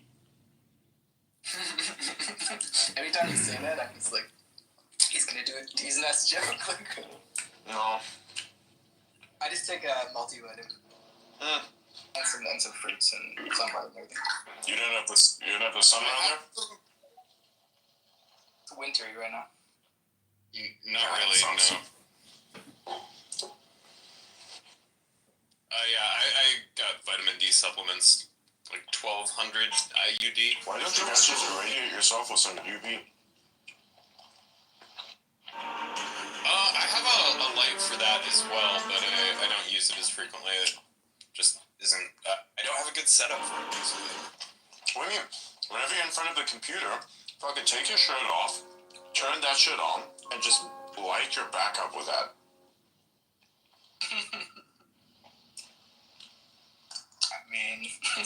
I mean, for sunlight's better, probably. That's how I do it. My chair is not transparent. I might be able to figure it. I could stand, I suppose.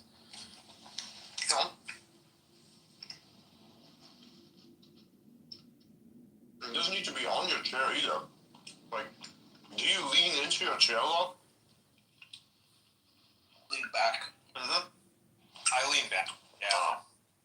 I'm a still gamer. Yeah. Right now, I'm not though. I'm just sitting up.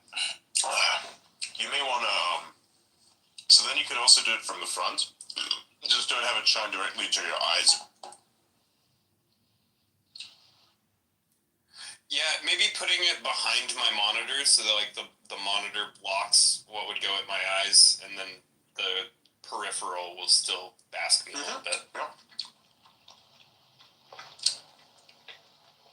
But tape something over that part of the monitor because it's probably gonna fuck up the plastic.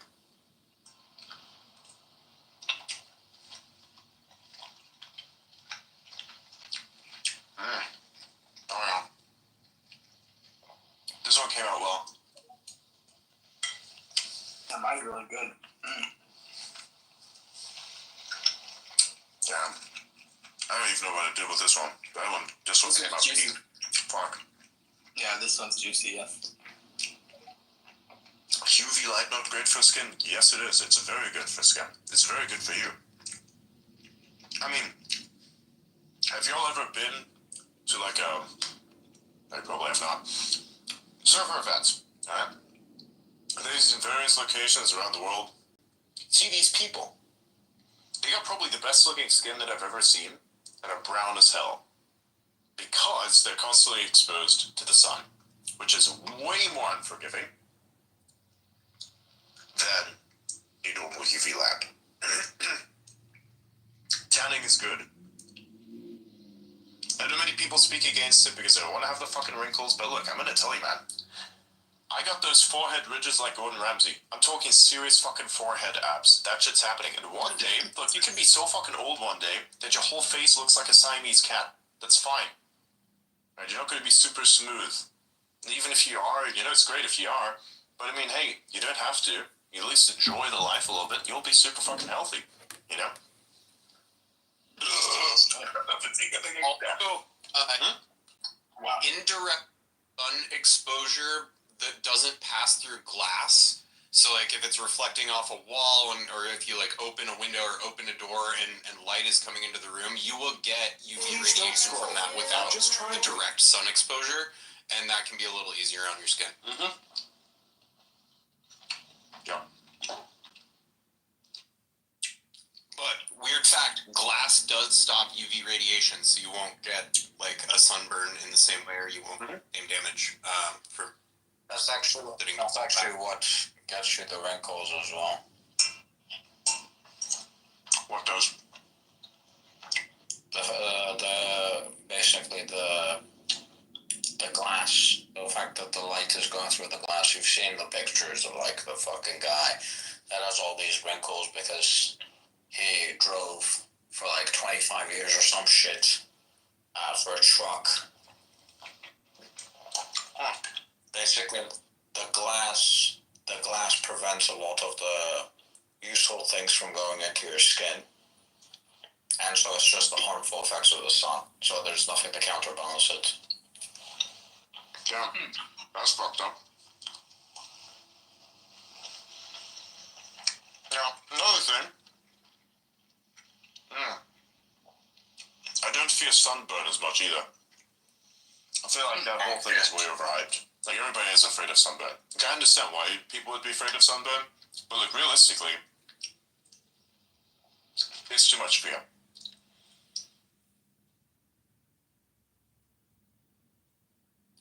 I've had a really horrible sunburn that actually left me with a scar on my face for a few years. And I did snowboarding. I did not expect the sun to be the worst nemesis out there, but it ended up really fucking me up. Same thing happened to me when I was like on the ocean. Like, I was on the ocean once, and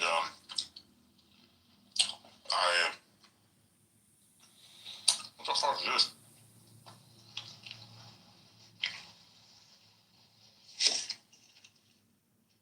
Yeah. Anyways, that's really good. Yeah, it happened to me on the ocean once. I was on the ocean, was doing a bunch of stuff. I kept looking at the sea. Very nice. Of course, it's a fucking mirror, so it reflects right off of it, straight in my face. That was painful.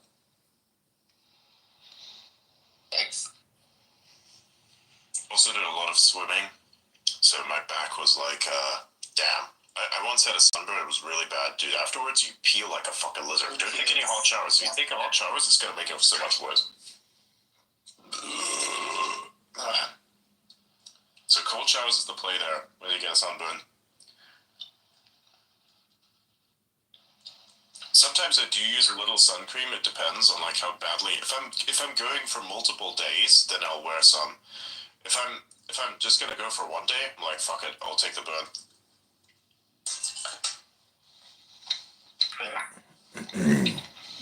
Because the fucking sun cream, that shit stays on you for ages, man. Hard to get off, yeah. You're basically covering yourself in a type of paint that absorbs all of the stuff that you don't want getting into you.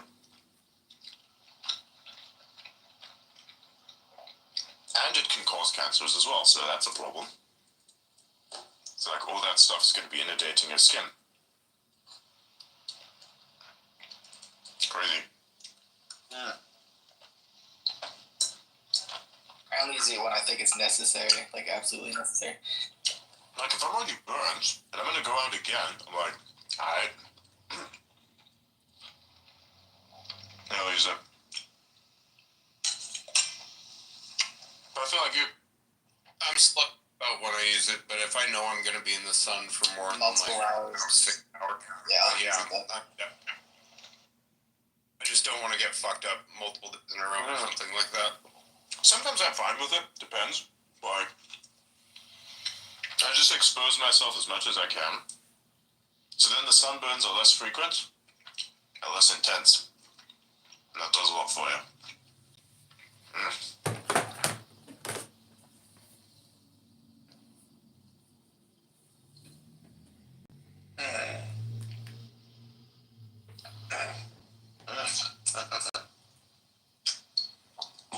Delicious.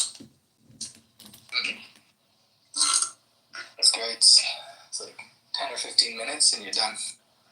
Yeah. I'm not even finished eating it, but yeah. It's good.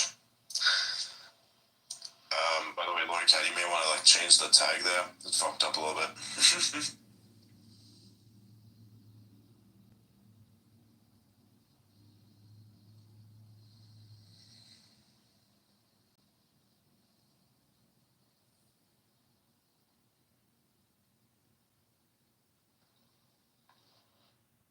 There we go. Thank you, guys. Sweet.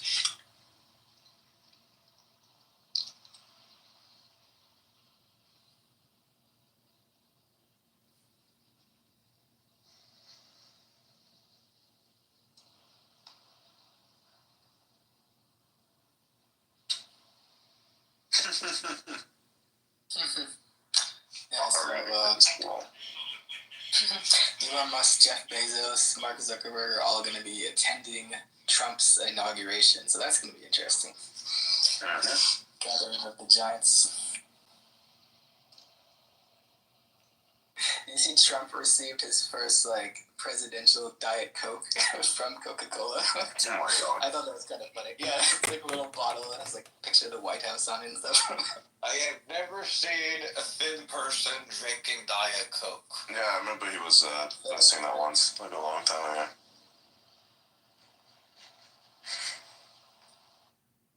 If I drink soda, I usually do get like Diet Coke or something similar, just because I don't want the high fructose corn syrup. Like I feel like that is worse than the fake sugar. Yeah. Unless you're getting the Mexican version. Yeah, if I can get real sugar in a soda, I guess I'll take that, but I try to avoid sugar anyway. Yeah.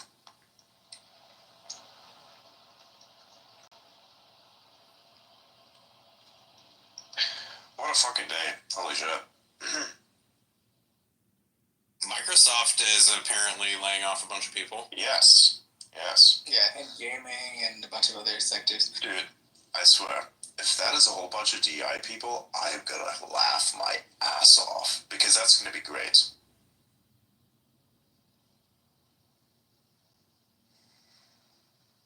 Like, if that actually works, and if it actually is DI stuff, then we're about to have some really good fucking programs coming out.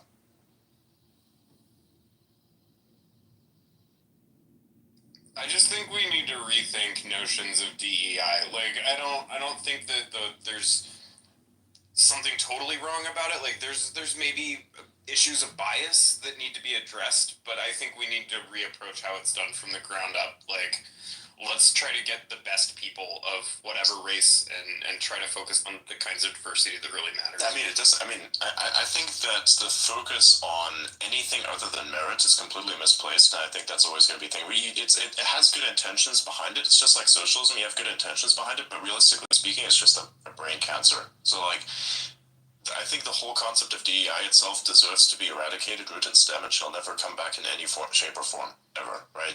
Because that's just another version of racism, just closeted as a different thing, realistically. So, and that's what has happened, because now we have people that are not meritable at all in various positions, and those people who got into various positions on merit, who just happen to look a certain way, now appear to be DEI hires, and people think they are DEI hires just because they look a certain way.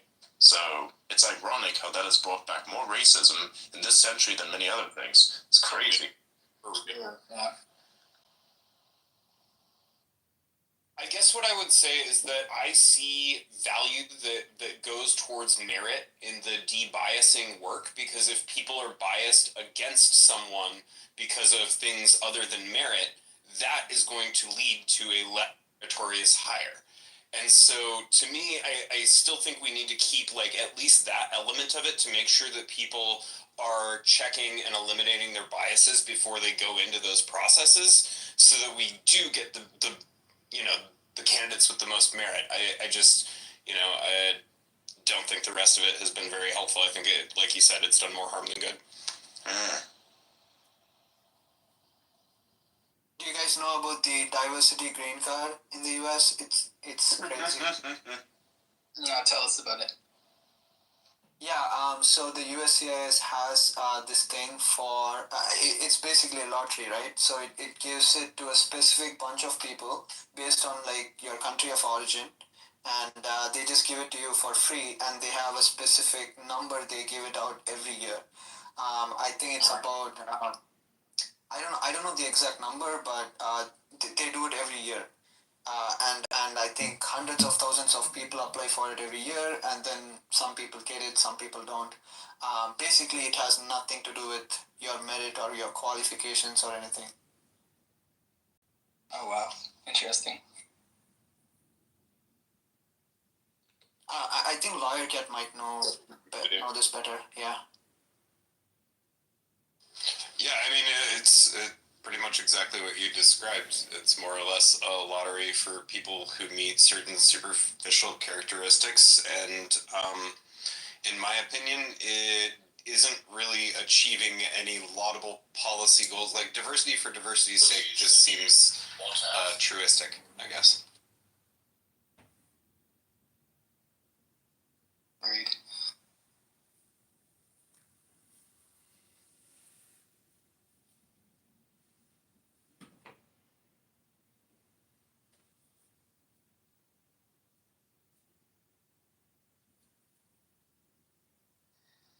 Another streamer risking his life to do a backflip over a cliff for just internet clout. I thought it was kind of silly, in my opinion. I won't say the name, but yeah, you guys probably know who I'm talking about.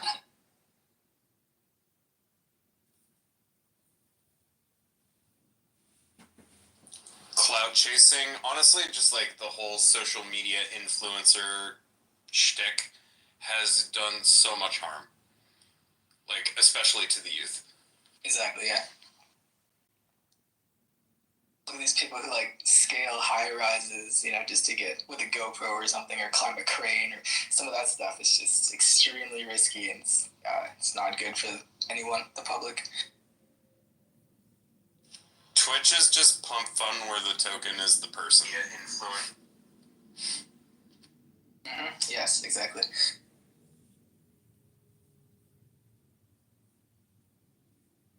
Dude, the fucking AI slop is advancing. It's incredible. There's a bunch of people that are posting AI clips, and they're pretending it's real. And people are believing it. So stupid.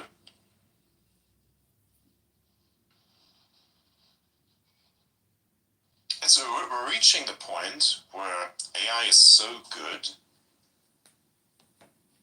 that it is almost indistinguishable from anything that's real. You'll have to like look at it for 20 seconds or more just to distinguish it. That's what people actually recognize what it is. Like 10, 20 seconds, something like that.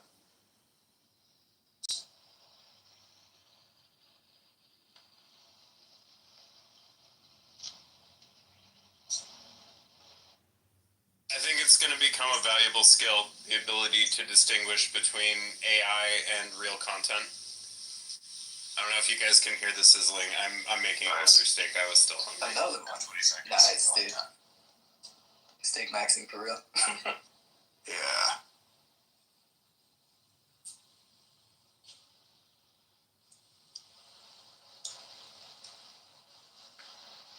Yeah, I mean, I think that would probably be very good for something like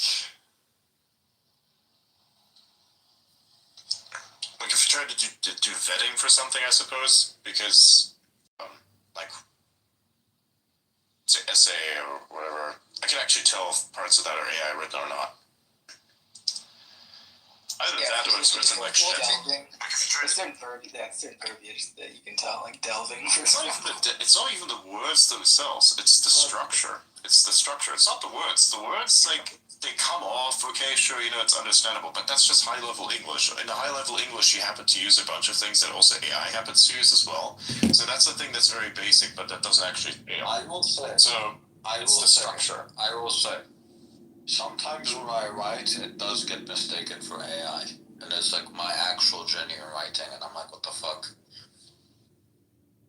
Yeah, that's what I was going to say, is we need people who can teach AI how to distinguish between AI and real content.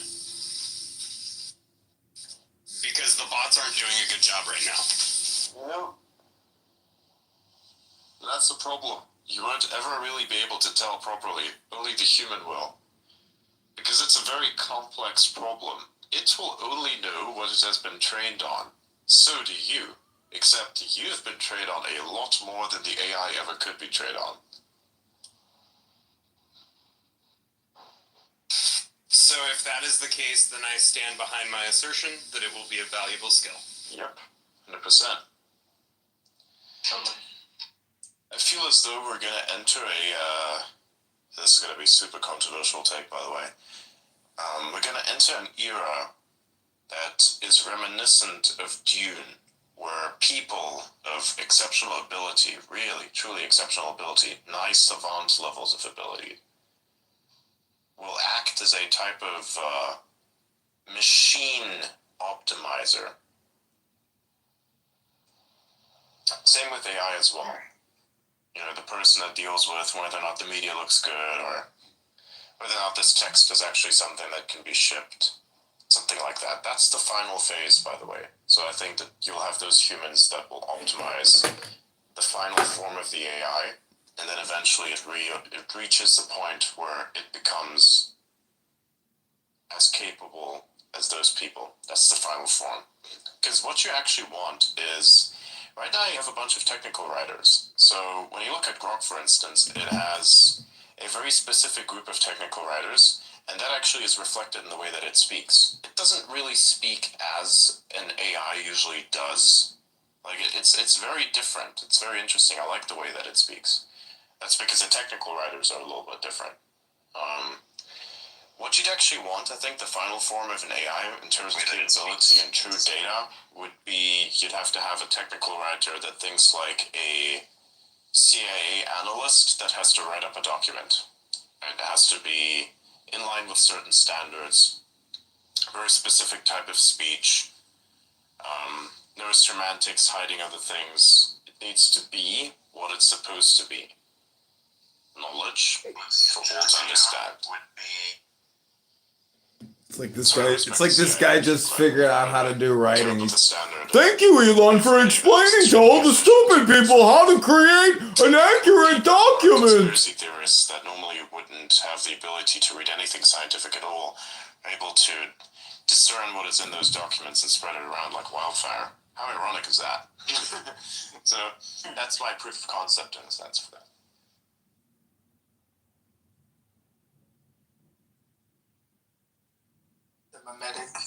You know, bringing up the CIA makes me think of what you were saying, your post earlier today about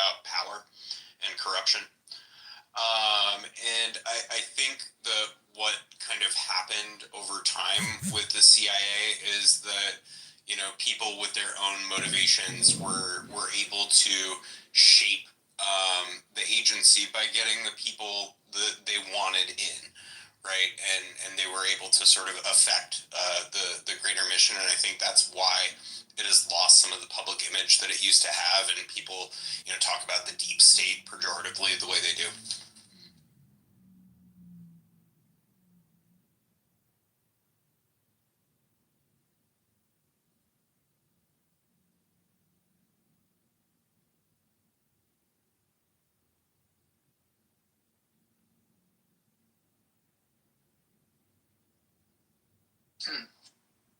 Yeah. I can't stand like Blyze's like Wait, what the stupid fuck? little I'm just voice. looking at something.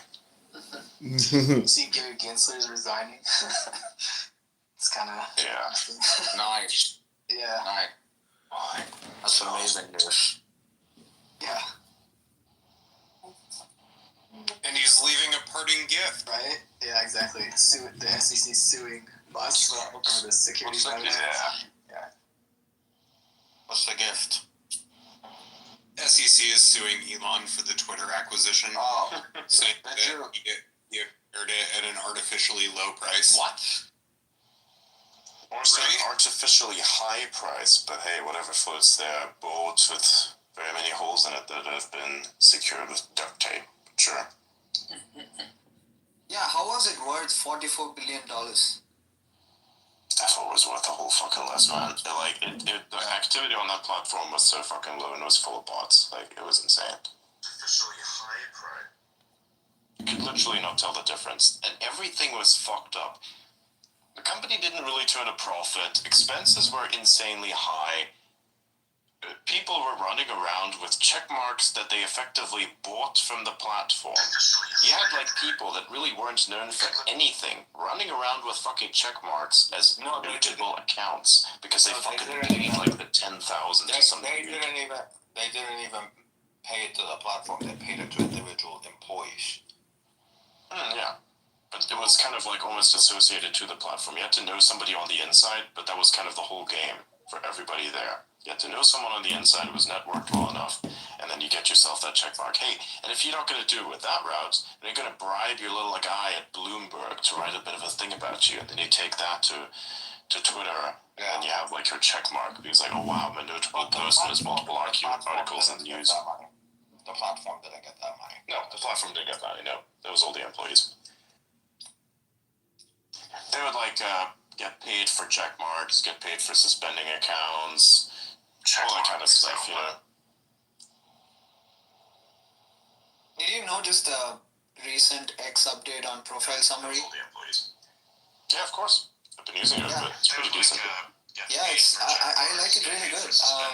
Yeah, I mean it's actually very accurate. My summary. Yeah, I like it. That's pretty cool. I like it. It makes no sense for like meme accounts, which is so fucking funny. Let's see, what does it say?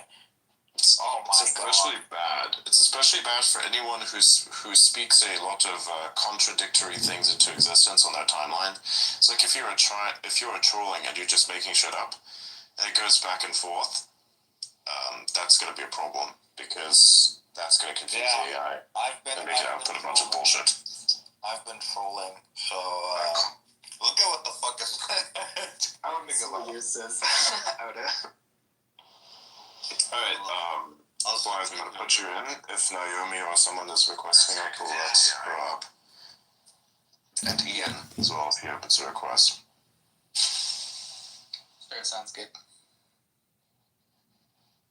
I feel like it just summarizes like my last 10 posts. It does. That's what it's doing.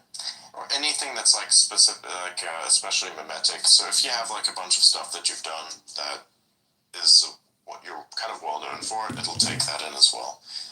And yeah, so like it's whatever it can guess is most recent or most mimetic about you. That's most recent, and like sorry, from you and about you. So it's whatever is most recent, most mimetic. You know, from or about you.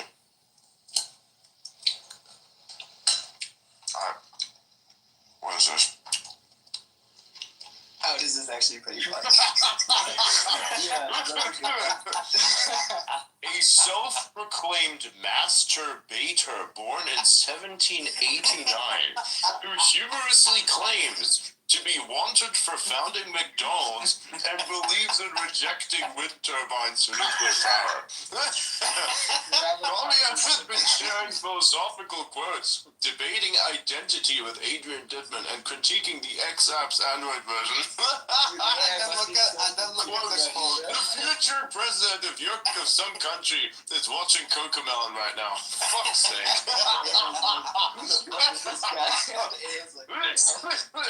Fucking amazing.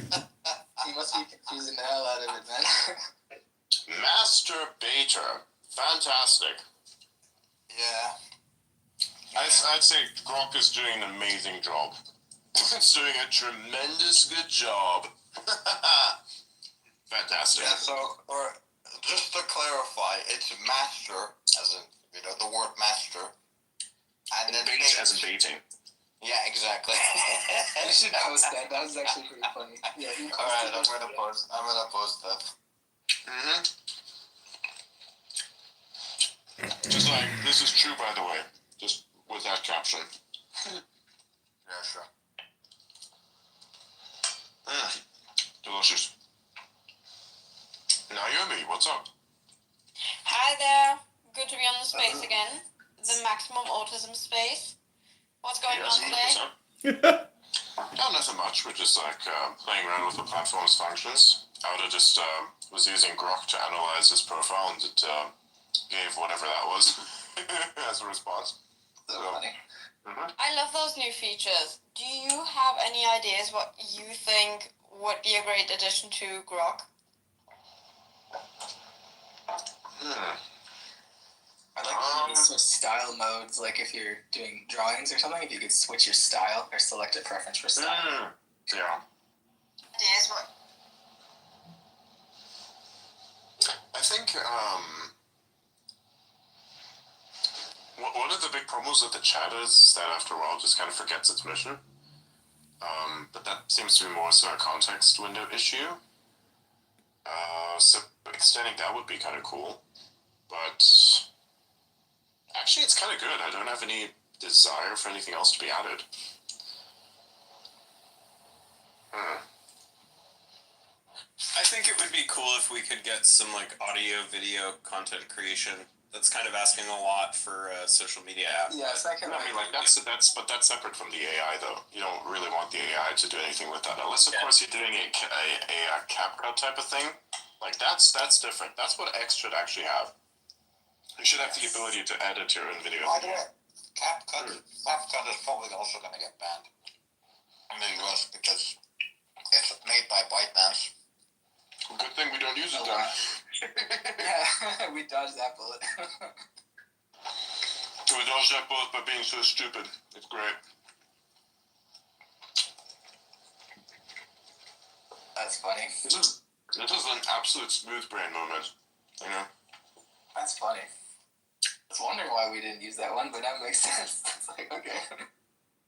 Mm-hmm. Yeah, I actually thought about this today because I use CapCut for everything. I just discovered the app at some point, and I'm that kind of retard that doesn't like switching any apps, so it would annoy me a lot if I had to switch it. You know what Grok should do? Replace the search box. Oh, hello everyone. I missed you guys. Just make the search box in X. Just make it Grok. I think that would be too confusing. I think that should be separate because you want to be able to do like straight up, searches. But I will say, if I want to do searches for something, I just do it via Grok. Right, I do it because too. search is really I didn't bad, expect right? it. I didn't expect it, but at this point, I can basically replace maybe 70% of my Google usage with it. Nice. Same here. So that's the point, right? Like make Grok even more accessible to people by just making it the search box.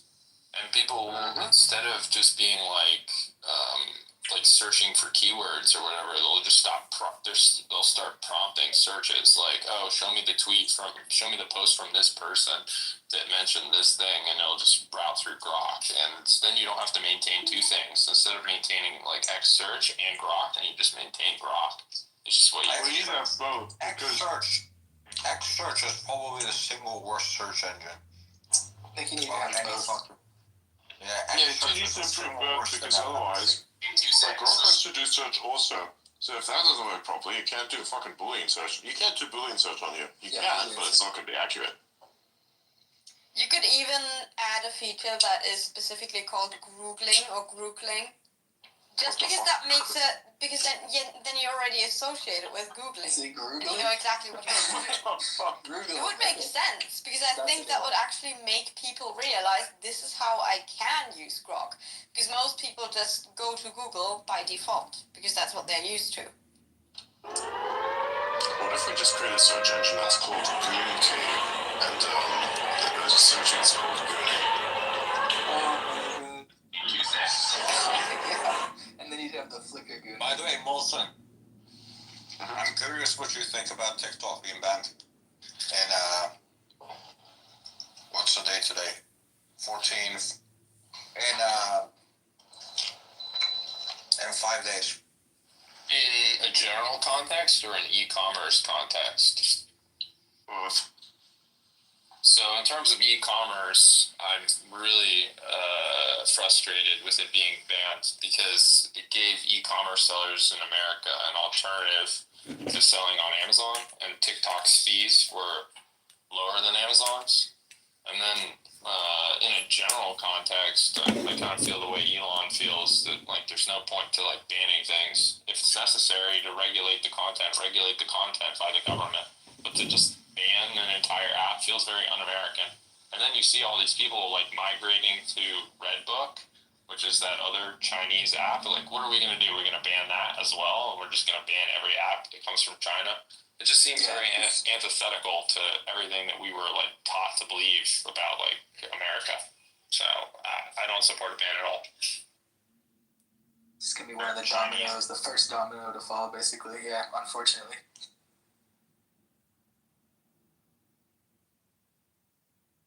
It's like good to have competition, right? I mean, like TikTok brought something new to the table, and I don't know. Maybe you guys have already discussed it, but like, do you guys think that Elon is gonna buy TikTok? No, It's literally not possible. It's way too fucking expensive. You could probably buy a sizable share, but it's such a huge economy. It's like you'd require more than his net worth, effectively, to buy the whole thing up. It's practically impossible. TikTok's valuation is more than Elon's entire valuation, so that's not realistic. Isn't it like 500 billion? Yeah, 500 billion. That's way too much value. I don't think it's actually worth that much anywhere near. How much is Oh, no, I think it's worth it's definitely worth it. Think about how much Facebook is worth. And Facebook's fucking dead as shit. This shit is 100% active. Like, sure, there's bots and everything on there, but this shit is organic. Understand that the majority of the new generation is on there because all the brain rot. Also, fair enough. The TikTok made a deal with all the major music producers. One of the three decided to go against them and said, we don't like your deal. And they cut off all contact with TikTok. Within a month, they came back, they gave up all of their terms and accepted all of TikTok's terms. Wild. TikTok definitely makes songs go viral and then drives like. I mean, look at a YouTube video. Yeah, like go to a YouTube video anywhere. A song that has an insane number of views on it, and it's like a thing you may have seen in a meme video. You go to the comment section, 9 times out of 10, you will see a fucking comment there that says, "Who's here from TikTok?" Or like say TikTok version. You just like you have the song or have some part of that song.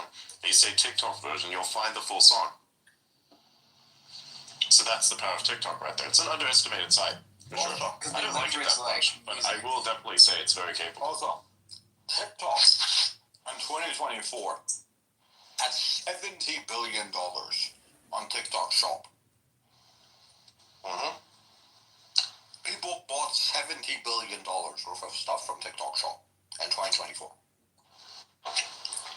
Economically, I don't feel like it makes sense for for Elon to buy TikTok because he already has like a pretty sizable user base with X, and you can just like replicate a lot of the things that TikTok is doing, whether it's like. I mean, if you were to merge those two places, holy shit. Dude, you'd control the planet's entire information supply. But what's the point? Why not just like launch all the functions of TikTok on X?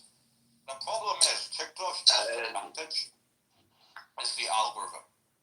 There is not a single app that even gets close to TikTok's algorithm. But X has like a pretty don't get me wrong, X's why algorithm's can't they pretty good. replicate it? Like, or even exceed it? Yeah. It's easier said than done. And the type of data that you'll need has been collected in ways that I'm pretty sure many people don't even quite understand to this day. No, to give you an explanation, TikTok actually doesn't collect that much information comparatively to other social media apps now.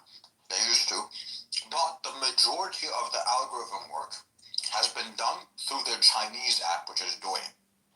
So because in China they don't give a fuck at all about data collection, they collected a shit ton of data from Chinese users. They perfected the algorithm there, and then they used pretty much the same exact algorithm in the US, and it works flawlessly. What are we talking about? Like, were they using cameras to see whether or not people's pupils were dilating and stuff like that? Or, like, why can't this be replicated?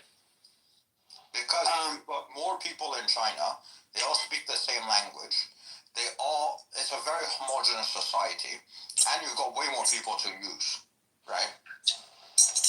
With normal algorithms like X, you can't just have like the entire world. You also have to take into consideration, India, and you have to take into consideration, Brazil, and all of these different countries. If you have a homogeneous society like China, it's very easy to adjust the weights and adjust everything specifically for that. And as a result, you can find which minor details you have to change to make the algorithm better. With something like X, they have to basically consider the entire world. So if something that's only applicable to India is happening, and they have to adjust the algorithm towards that, it's effectively making the rest of the world worse. Because it's adjusting towards it. But why couldn't they just do the same thing in reverse, where they focus on the huge Indian populace, and then you build out the algorithm for the Indian populace, and then you modify it the kind of the same way that TikTok did from Douyin to TikTok? If you were to do that, you'd have to segregate that part of the population in terms of data. Not just in terms of data, but in terms of the way that they interact with all data. So there's a problem with preferences and cultural structure. India is also not as homogeneous as China is. India has all these different languages. India has all of these different cultures, different, they have the different, you have the Brahmins, and you've got the different castes. So what's the corollary to this, right? So if having a homogeneous monolingual society enables you to build the best algorithms, what else for like social media consumption, what else does it let you do? Dictatorship? Well, I guess they kind of already got that going, but like, what else? Well, in general, like social issues would be a lot more manageable, or at least obvious to a certain extent as well. It would look more so like self-hatred than anything else if there was an issue. Yeah, it's Orwellian to me. Like, I'm thinking thought crime when you're talking about this. Like, say, if you were to do something that is societally unacceptable, given that that's your only society, you're infinitely more fucked than if you were to do something that's, like, not societally acceptable, like in America, for instance. Say you have some aspects of society that don't like what you're doing. Let's say you're a little bit more racist than somebody else. There's, like, an entire weird, and I'm not saying this is a good thing, by the way, I'm just saying that it is this way. There's, like, a weird subgroup, extremely fucking niche, very, very on the fringe type of thing, where you then get kind of pushed into, right? So there's, like, actually a place And in societies like that, where it's very, very mono, very just like a weird grayish thing that is more black and white than actual gray, that right there doesn't really permit this as much. And even if it does, then it will just like have this new cell that kind of breaks off, and then everybody will try to destroy that. But I feel like all groups and all societies look monolithic from the outside, but then once you get inside them, it's like very factional, right? So like if you're not educated about India at all, you might think that India is like a monolithic Hindu nationalist society, but then if you like get there, you're like, oh wait, there's like a caste system. Like, oh wait, there are Sikhs. Oh wait, there are Jains. And like there are elements of that within China too. I mean, like, yeah, everyone's like, we're Han, but you know, they're minorities in China, and not everyone holds the same politics and stuff like that. So like, it's probably more monolithic than it is in the U.S., but it's also not but what you can monolithic. do. Yeah, but what you can, this is the thing though, what you can do is you can target a very specific faction, and there is always going to be one faction that is the most powerful and the most prevalent, and that will somehow, like, try to remove any element that is somewhat a disturbance to this faction. So then you can use that and focus on that primarily, and this gives you very high degrees of certainty. Also have to consider that in China, the CCP kind of forces tech companies to put an emphasis on STEM content and more educational content, whereas in the US and the rest of the world, really, you're a lot more likely to complain if your video of you licking, I don't know, a toilet seat doesn't fucking get enough views, and that's censorship somehow. Yeah, there's also those issues. That is a great take right there. No, I'm serious. Someone will do some retarded shit, and then they'll complain about the fact that they're shadow banned and they're not getting enough views. Dude, this is so true. So it's like the conundrum of all the people on X that are complaining about shit. It's like, oh my god, we're being censored. Your takes just suck. So two things about this. So one, there are actually multiple videos of me on X licking toilet seats. That's real. Wait, what? What? Yeah. There was like this What the weird. fuck is wrong with you, man? A lot, clearly. I don't know. It's just, maybe I'll go post it. But then the other thing is, even though there's not like a government mandated, like forcing people to watch STEM, I think it'd be really good if X like just inserted like a little bit of like STEM content, like 5% of the time, regardless of whether or not the algorithm said that person wanted STEM content. Just like force it. Just like it's for like the betterment of the world. I don't know. I think people should be entitled to consume as much brain rot as they want. They shouldn't have the entitlement to force it on anyone else. Again, I mean, sure, maybe, put a little bit in there. That is a good suggestion, for sure. But I think it should be more societally encouraged than from an algorithm perspective. And even then, if you really dislike that so much, then it's going to negatively impact those exact videos. Because let's imagine that you're forcing it, 5% of all of that into a, hang on a second. So let's say you're forcing a STEM video into someone's feed, someone who really doesn't give the slightest of a fuck about STEM, and then gets pissed off by the fact that they keep seeing that, then they will now negatively interact with this content. And as we all know, that this whole algorithm is supposed to prioritize, positivity over everything else, that is going to reflect negatively on the reach of this exact content, right? So there's a lot more people that will consume brain rot than there are people that will consume STEM. And so the overwhelming majority that will inevitably get pissed at the fact that they're seeing STEM content will react to it negatively and thereby devalue, and even to a certain extent deplatform the STEM content. But maybe there's a way to address that by not making it narrow to STEM. Like, I believe that even if you like hate science, technology, engineering, math, there's probably something everyone likes that's educational. Yeah, AI. Here's how it works. When you have like Kim Kardashian explain to you how integral functions work, they're gonna listen because they will listen to the brain rot. If you can turn math and fucking biology into a schizo edit, people will pay attention to it. Okay, it's a skill issue. Oh, I disagree with that. I think that there's going to be 100%. If I am going to turn a bunch of math into fucking schizo edit, people are going to put that into their brains because it's a schizo edit, and then the math just happens to be there at the same time. Brain rot is a meme vehicle. That's all that it is. You can put something in it that doesn't rot the brain. It's not the fact. It's not the format itself that's the problem. It's the content that's the problem. Now the format may be a bit problematic as well because it doesn't really address the fact that people are losing their attention span.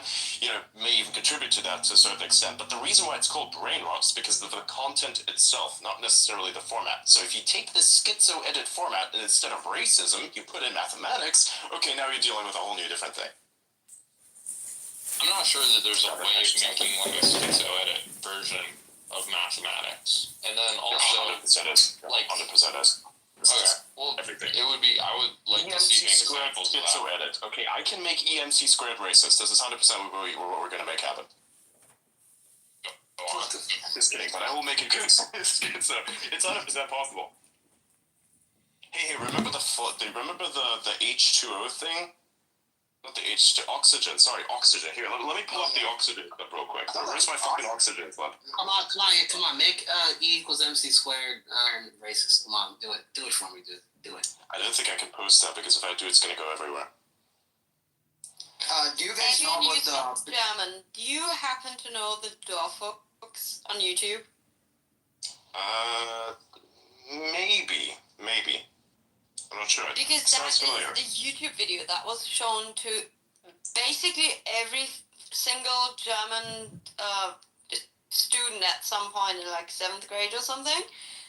It's this random guy, super nerdy, who made a song about the PQ formula.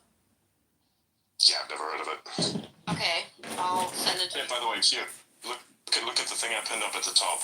There, oxygen. Yes, I look at it. That's what I'm saying. I absolutely agree with you. It's absolutely possible to use AI or even just generally to make kind of entertaining content about any topic. It's possible. And once we figure out how to, once we actually make AI interesting and funny, like Grok's still a bit faulty. Grok Like be able to tell like how heavy something is just by looking at it. Interesting. So Wow. like they'll grab a feel and then they'll be like, okay, this is like this metal, and this metal, and then they can tell it's like roughly this weight, and they're usually correct just off of looking at it. Not just that, but you what just kind want of to go metal around it is and as well. fat shame people. Oh my god. Nice, good one. Like you feel it, you're like, I could tell the weight of this one. No, but like for real, that actually does make sense. You need to lose 20 pounds. Even when I look at certain types of metal, I can understand what it kind of is and what its composition would be like, or if it has some sort of sheet around it, like something that kind of encases it, like chromium or something like that. It's very obvious. Then like how much carbon there'd be in it, you can also kind of tell. I'd also be able to tell based off a smell, because metal reacts to what's on your hands. You can't actually smell metal, that's not a thing, but you can smell the outcome of a reaction between what's on your hands and the metal itself. That's the stuff that you smell. So you can't actually smell the metal, you smell what's left over. The reaction, that's what you smell. Did you So if you have ever like have an this metal IQ smell, test? that's why. Because I'm thinking your geometrical can't speak now. It's too late. Geometrical perception? Your geometry affinity, basically. That sounds like something that would be very useful for a particular IQ test. Are you a shape rotator? Probably pretty high. Are you a shape rotator, Adrian? What the fuck? I'm a shape rotator. I don't know if that shape is your mom. Yes, I've done a bunch of rotations on that person. Oh my god, go fuck yourself. It was so good. Damn. I was about to say bitch, but I was like, no, smooth That was down a clean. little bit. 10 out of 10. 10 out of 10. Thank you. Am I shape rotator? I've always wanted to trash that in some way because people say random shit because they want to mean something. So they'll take IQ tests and everything. Look, I understand IQ tests are great, but me, I don't really care about that as much because I don't think I need to put a number on my intelligence. I more so need to put a weight on my abilities. So for instance, if I go out there and I'm not capable of interacting with the world as effectively as I want to, then I feel as though that I'm kind of useless to a certain extent. So I'm gonna have to fucking change that. No matter how smart you are, what you know, what you can do, it is always limited to your ability on how you can interact with the world. Especially, it's multiple levels. Like, for instance, you could know a lot of stuff and it would make you exceedingly capable, but hey, say for instance in a format such as this, if you're unable to verbalize it efficiently and with some sort of drive behind it, it will sound exceedingly boring and everyone will leave. Like, the thing that pisses me off a lot with public speaking is when people start to like randomly stutter and not be able to put their words together properly. Like, you can stutter and it's perfectly fine to stammer, but if you can't put something together with actual logical progression, then I don't think you should really you should really practice. And the same thing happened with me as well. I do sometimes stammer, I do sometimes stutter a little bit. But realistically speaking, it's like you just add some logical progression, try to condense as much as possible, and really force yourself to innovate, which is something I believe I'm relatively good at, because it seems to have worked out very well for me. So I don't really do IQ tests or anything like that. I don't really care. It's like, I care about oxygen. I care about economy more than anything else. Yeah. What the fuck is up with people sending me DMs when they don't even follow me? Hey, that's a good question.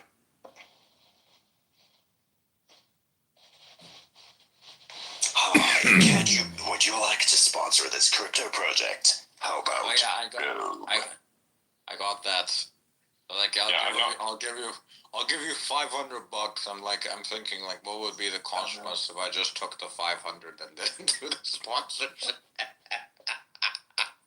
Yeah. Bots after you. I appreciate what you said about IQ because I completely agree with you. I don't even like flexing numbers, for example. Like, okay, great, what have you contributed to the world? I was just thinking because those exercises, those tasks that you get in an IQ test, I think your type of intelligence, because I think like there's different types of intelligence and how you can solve problems, and the way that you approach problem solving, I think, would be incredibly useful in an IQ test. So that's why I'm thinking you would probably score extremely high. Yeah. Ooh, George Hotz just said something interesting. If the TikTok and 5090 export ban happens, American hegemony is over. Instead of trying to compete, the U.S. is choosing protectionism. You only do that if you know you can't win. I write this from San Diego. It breaks my heart to see America lose like this. This is actually true, especially when it comes to the chip war, because this right now is going to be a massive fucking issue. And they've put people, I think they put countries on like a tier list of at least 3. So it's like you have high, like, yeah. So either everything goes well and you're very complacent, everything's nice, you have no restrictions, or you have a few restrictions, or you are just completely restricted, right? Yes. So that's a problem. This is very bad. This is extremely bad, actually, for everyone.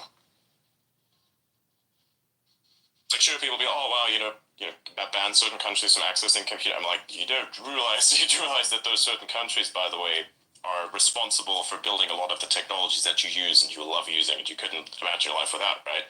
That's a problem. Also, it gets all those countries to team up together to kind of take you. Exactly. So you will end up creating your own worst enemy. And there will be a conglomerate type of thing that's going to happen. So it's like, dude, if you think about it in terms of Dune and everything makes sense. Think about the chips. The chips are the spice. The EUV machines that make the chips are the sandworms. TSMC, the ones that use the EUV machines to make those chips, are the Spacing Guild, okay? And I've watched Dune. I've never read it, so I have no idea. Oh my fucking god.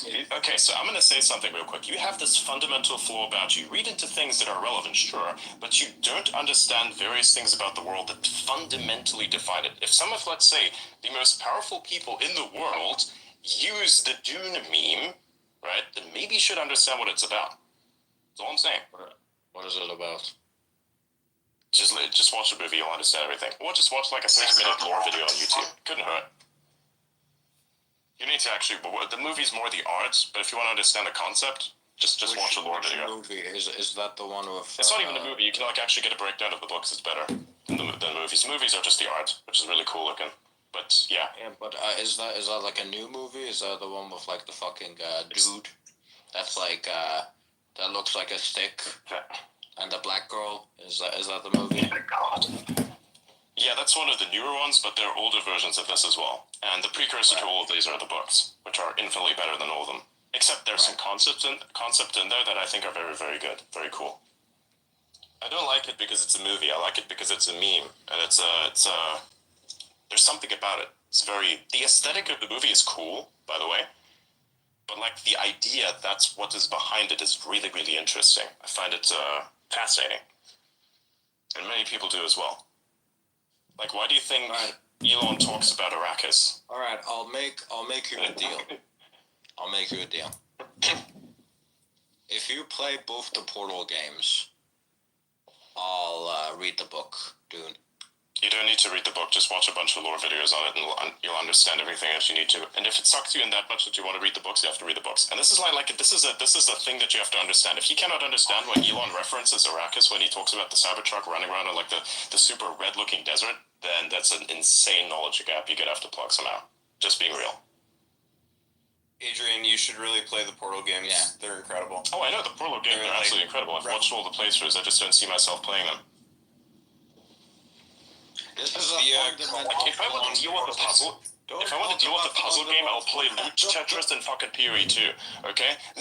or I'm gonna deal with like the fucking politics of what surrounds me, okay? Those are the two things. It has to have direct utility or no utility at all. I literally cannot afford to waste my time like that. I just can't afford it. It doesn't play into the utility. Everything that I do, every aspect of my life is optimized for one thing and one thing alone. Usefulness in some aspect or another. I don't like wasting my time. I absolutely fundamentally hate it when people try, and I will try to make the most out of every single opportunity that exists. And I try to make everything tie into each other so that everything is like a perfect fucking system. And it is, because that's how the universe operates. The human embodiment of Doge. Effectively, yes. This is true. This is also why some people really, really like me and others really, really do not like me. Not effectively, efficiently, yes. Yes. That's actually, that's ironic because that's actually what I do. Wherever I go, I shake up everything and get rid of, like, at least either, depending on the efficiency problem, 80% what's already there, or 20%, depending on how big the problem is. Wherever I go, also less money is spent. So that's pretty cool. And more results are found. So I wonder how that happens. Well, for one, you don't put up with costly, time-wasting bullshit. I will literally do it myself just to prove a point, and then if I do it myself, I'll train somebody else to do that same thing as well, and then the outsourcing has effectively died. I'm like the outsourcer's biggest, like, worst bane, effectively. Like, that's what I am. Fuck Quebec. What has Quebec done to you? I'm doing an Anki deck, and Quebec showed up. Wow. Alright. So, as a lawyer, I do have to say, sometimes outsourcing can be strategic. Yes, but strategic is great, but if you do it for every single thing, then that's a problem. There's self-sabotage, and then there is stuff that you actually cannot do yourself.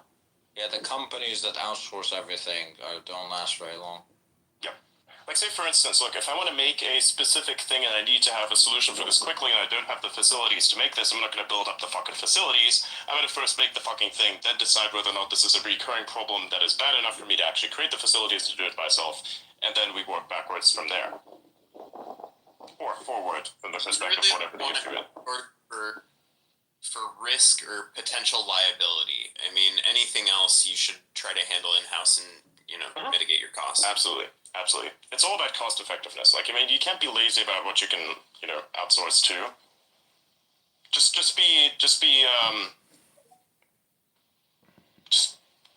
make sure to overdo it, to rely off of outside sources for everything.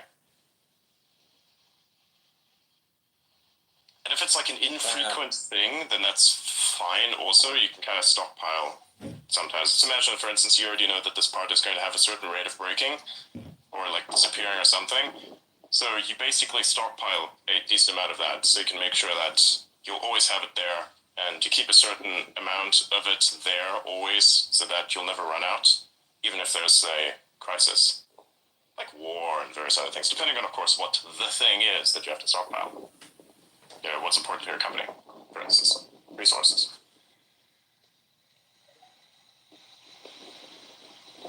The first time you'll practice with food, what happened? Okay, so I'm doing an anti death. Yes, it is actually quite windy here outside, and I'm enjoying I'm enjoying the outside. And it shows me Pretoria, Cape Town, Bloemfontein, however the fuck you say that. And it's obviously South Africa. And it says South Africa has no legally defined capital.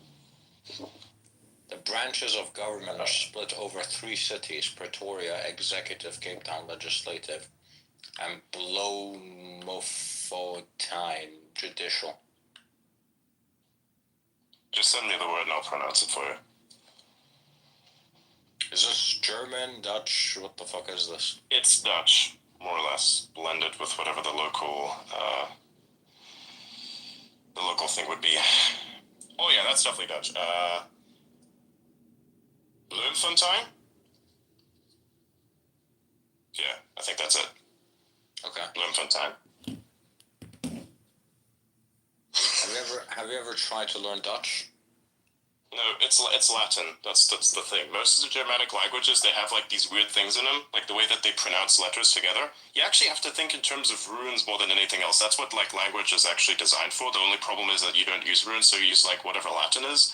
So you try to create sounds with combinations of various letters. And like say for instance the idea of aesthetic, for instance, if you say aesthetic, you know, you have like a combination of A and E in order to make aesthetic, right? In German, you actually have a specific letter for this. It's an A with 2 dots at the top of it called an E. And so with Latin, it was also like this, where you put A and E together, kind of like write it together in a sense. It was actually like this with language for quite a while. So it's like this is similar, where you have O-E is Ö, because it's both put together. Yes, it's Ö. It's like when you say pretty or beautiful in German, you say schön. What's that weird like letter? Which one? You know the one I'm talking about. It's like 2 S's. 2 S's? Yeah, I think so. Looks like a B kind of. Yeah. Yes. Oh, that's a double S. Yes. That's a double S. What the fuck is the point of that? It's a very long S, effectively. Like it's a very long. Okay. It's just, I don't know, for efficiency, I suppose. I don't know, but that's what it is. It's actually a double S. Like 2 S's put together. Yeah. Anything else? Nah. Do you have any questions about the N with the squiggly lying on top of it? What? In Spanish, it's like Enye. Exactly. No, I just like to look at languages. I used to interact with them quite a lot. They're very nice. I used to play a lot of strategy games, and so one of the ways you could do like OPSEC is to basically understand what everybody is saying around you. And so I was just able to kind of put stuff together sometimes and learn how languages work kind of passively. Fuck these things. Fuck these games. I hate them so much. Like, literally, you'll see what would happen if, like, the people of a country were to become a government and start to invade everything around them. Like, if everybody was given... It's okay, so that strategy game is like as if the people of every nation were to become their own government and given the mandate of absolute war. That's what that game is. It's fucking annoying. Which game are you talking about? I'm not gonna say it because, no. It's a strategy game where you like conquer land, fucking whatever. Are you talking about Civilization? No. A little bit more advanced than Civilization, actually. Can you send me which one you're talking about? What was it called? I remember it. Goddamn, I can't believe it was I did a reveal, by the way. By the way, this one. That thing about me being wanted for McDonald's, I once posted that I'm wanted in several countries for the war crime of founding McDonald's. Yes. I think so, buddy. Because McDonald's itself, right. McDonald's itself is a war crime. McDonald's wasn't so bad in the beginning. It was actually kind of good. It's what came after which was the problem. Yes. What do you guys think about RFK eating McDonald's in that picture? The same thing that I think about when somebody gives me that shit, that were to be in that situation. I would just eat it because it's the thing you do, you know? He looked like he was in pain. Look at this. Yes, he was. Yes, he was. 100%. Look at his face. He's looking. Yes. And like taking a picture of it, you already know it's gonna be everywhere. It's like, ah, fuck. Yeah. Adrian, Like, if somebody were to ask me what that felt like, I would say, okay, you know what? I was there. You have shit food. It is what it is. We're all hungry at the end of the day. And I'm not going to turn that down. Okay, I have to eat at least something. Right? It's a rough day. It's been a rough couple of years. That kind of thing. I would just say that, eat the slop, and be fine with it. It's only like once. It's not like you're going to continue doing it. Adrian, did you sleep well today? Oh, yeah. I did. Yes. Relatively well, yeah. Didn't have many invasive dreams, which is definitely a plus. Didn't dream about Otto's mom, so that's good. Go fuck yourself. I had to throw that in there. Intrusive dreams.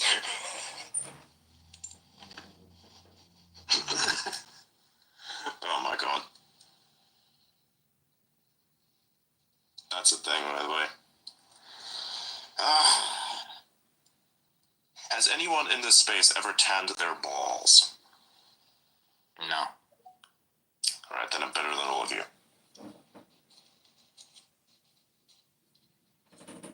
I have definitely tanned my balls at some point. I think I did. Yeah, I did once by accident. It hurt. But yeah, I'm not gonna lie. How do you like tan your balls by accident? How does that work? It just ended up being that way, just lying there, you know. Oh my god. Like you just like fell asleep on a roof somewhere, or like. Yeah, basically. I haven't given my balls any sunburn yet, so that's a plus. Nads on a hot tin roof. Adrian. Hey, Adrian. That's a hot tin roof. Yeah, go ahead. Go fuck yourself. Okay. You have to say it in a STEM way now. What is it? Hello there, fellow human, if I may have your attention. Yes, you. I would like you to please engage with observational sex with yourself. Engage in observational sex with yourself, that's the one. Yep.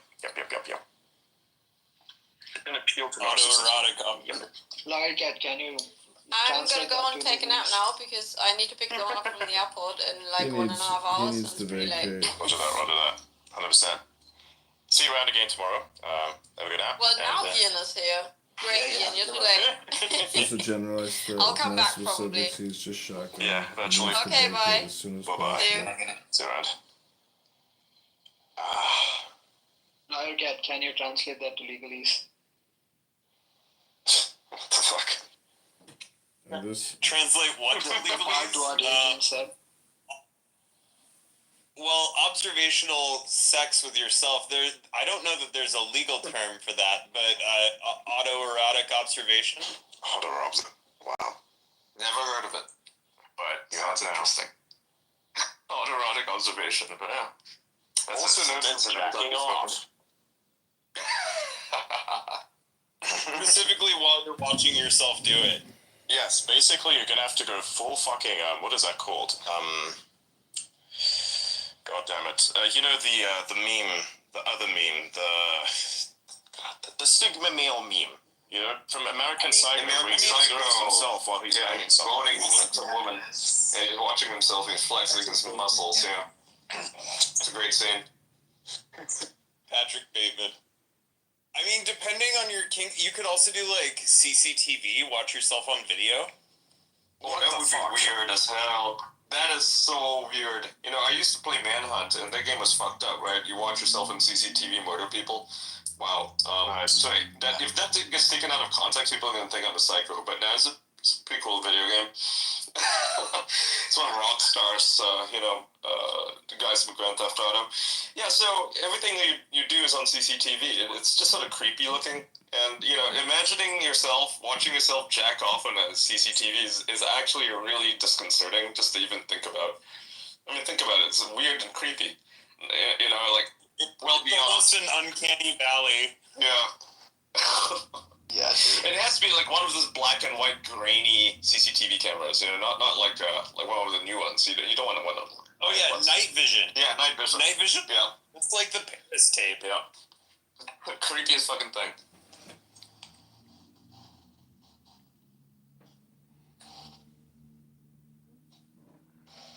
Wild. Yeah, Rockstar pushes the limits there when it comes to imagery.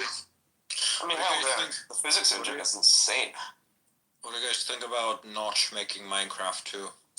I think it's interesting. I hope he doesn't, shut himself down when he gets inevitably cancelled because he has a tendency to do shit like that. He can't handle the woke mob, Like, he's not a woke guy, right? But they hate him. Like, the journalists, the game journalists, they dogpile onto him. And then he'll get, like, a little bout of depression because he can't really regulate his emotions properly. And then he just stops working for a while. Like, I hope that doesn't happen. I'm giving a prediction that it probably will happen, and that sucks. Yeah. It's interesting though. Is he working like privately or is he like working for a company? Well, he's privately. I mean, the guy's a billionaire.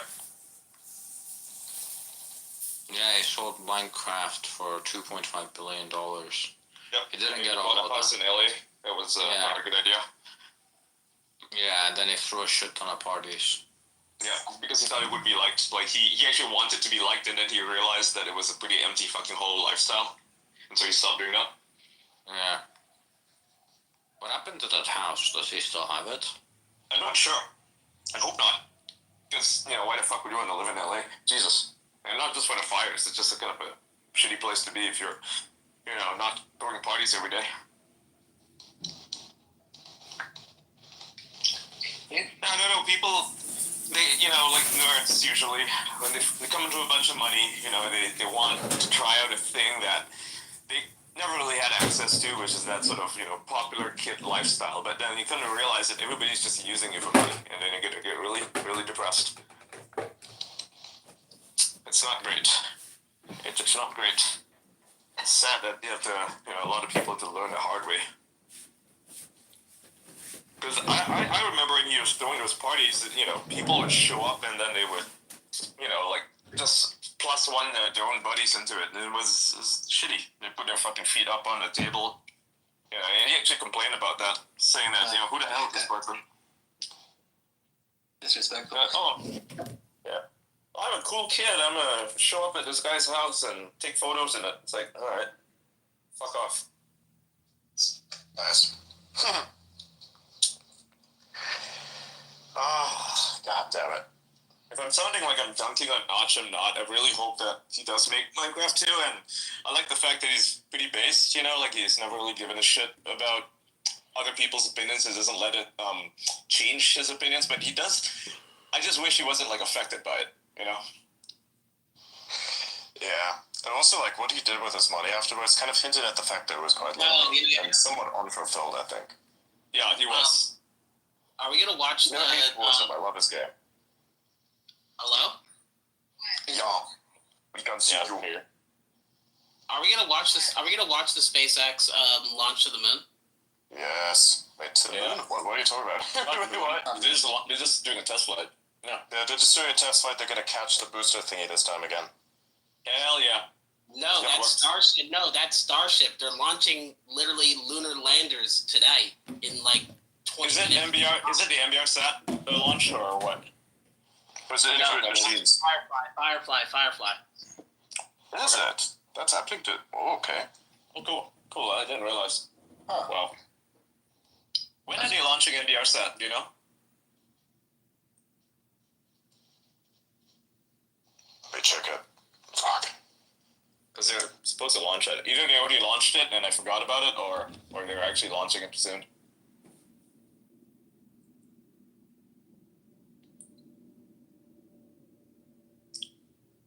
Oh, nice. What? Yeah. This is. I remember this project. 1:11 a.m. EST. be when the launch would happen. How many hours is that from now? Eastern. What? 9 hours maybe. 8 hours. I don't know. No, it's actually 2 hours or 3 hours. 3 hours. All right. How about this? Like PM. Okay. All right, how about this? What we're gonna do is we're gonna live stream ourselves as well. We're gonna play some PoE, and then when that launch takes place, we're gonna instantly switch from that and then fucking like stream that shit as well. Good idea. Like watch it with the chat because there's no chat underneath any of those live streams, so we're gonna do that. When is the 50 series full on coming out? Suppose it's dated for the end of the month, but it's kind of available in some places. Yeah. Oh. Also, Jordan, why are you a part of conservative now? Are you about to spread racism?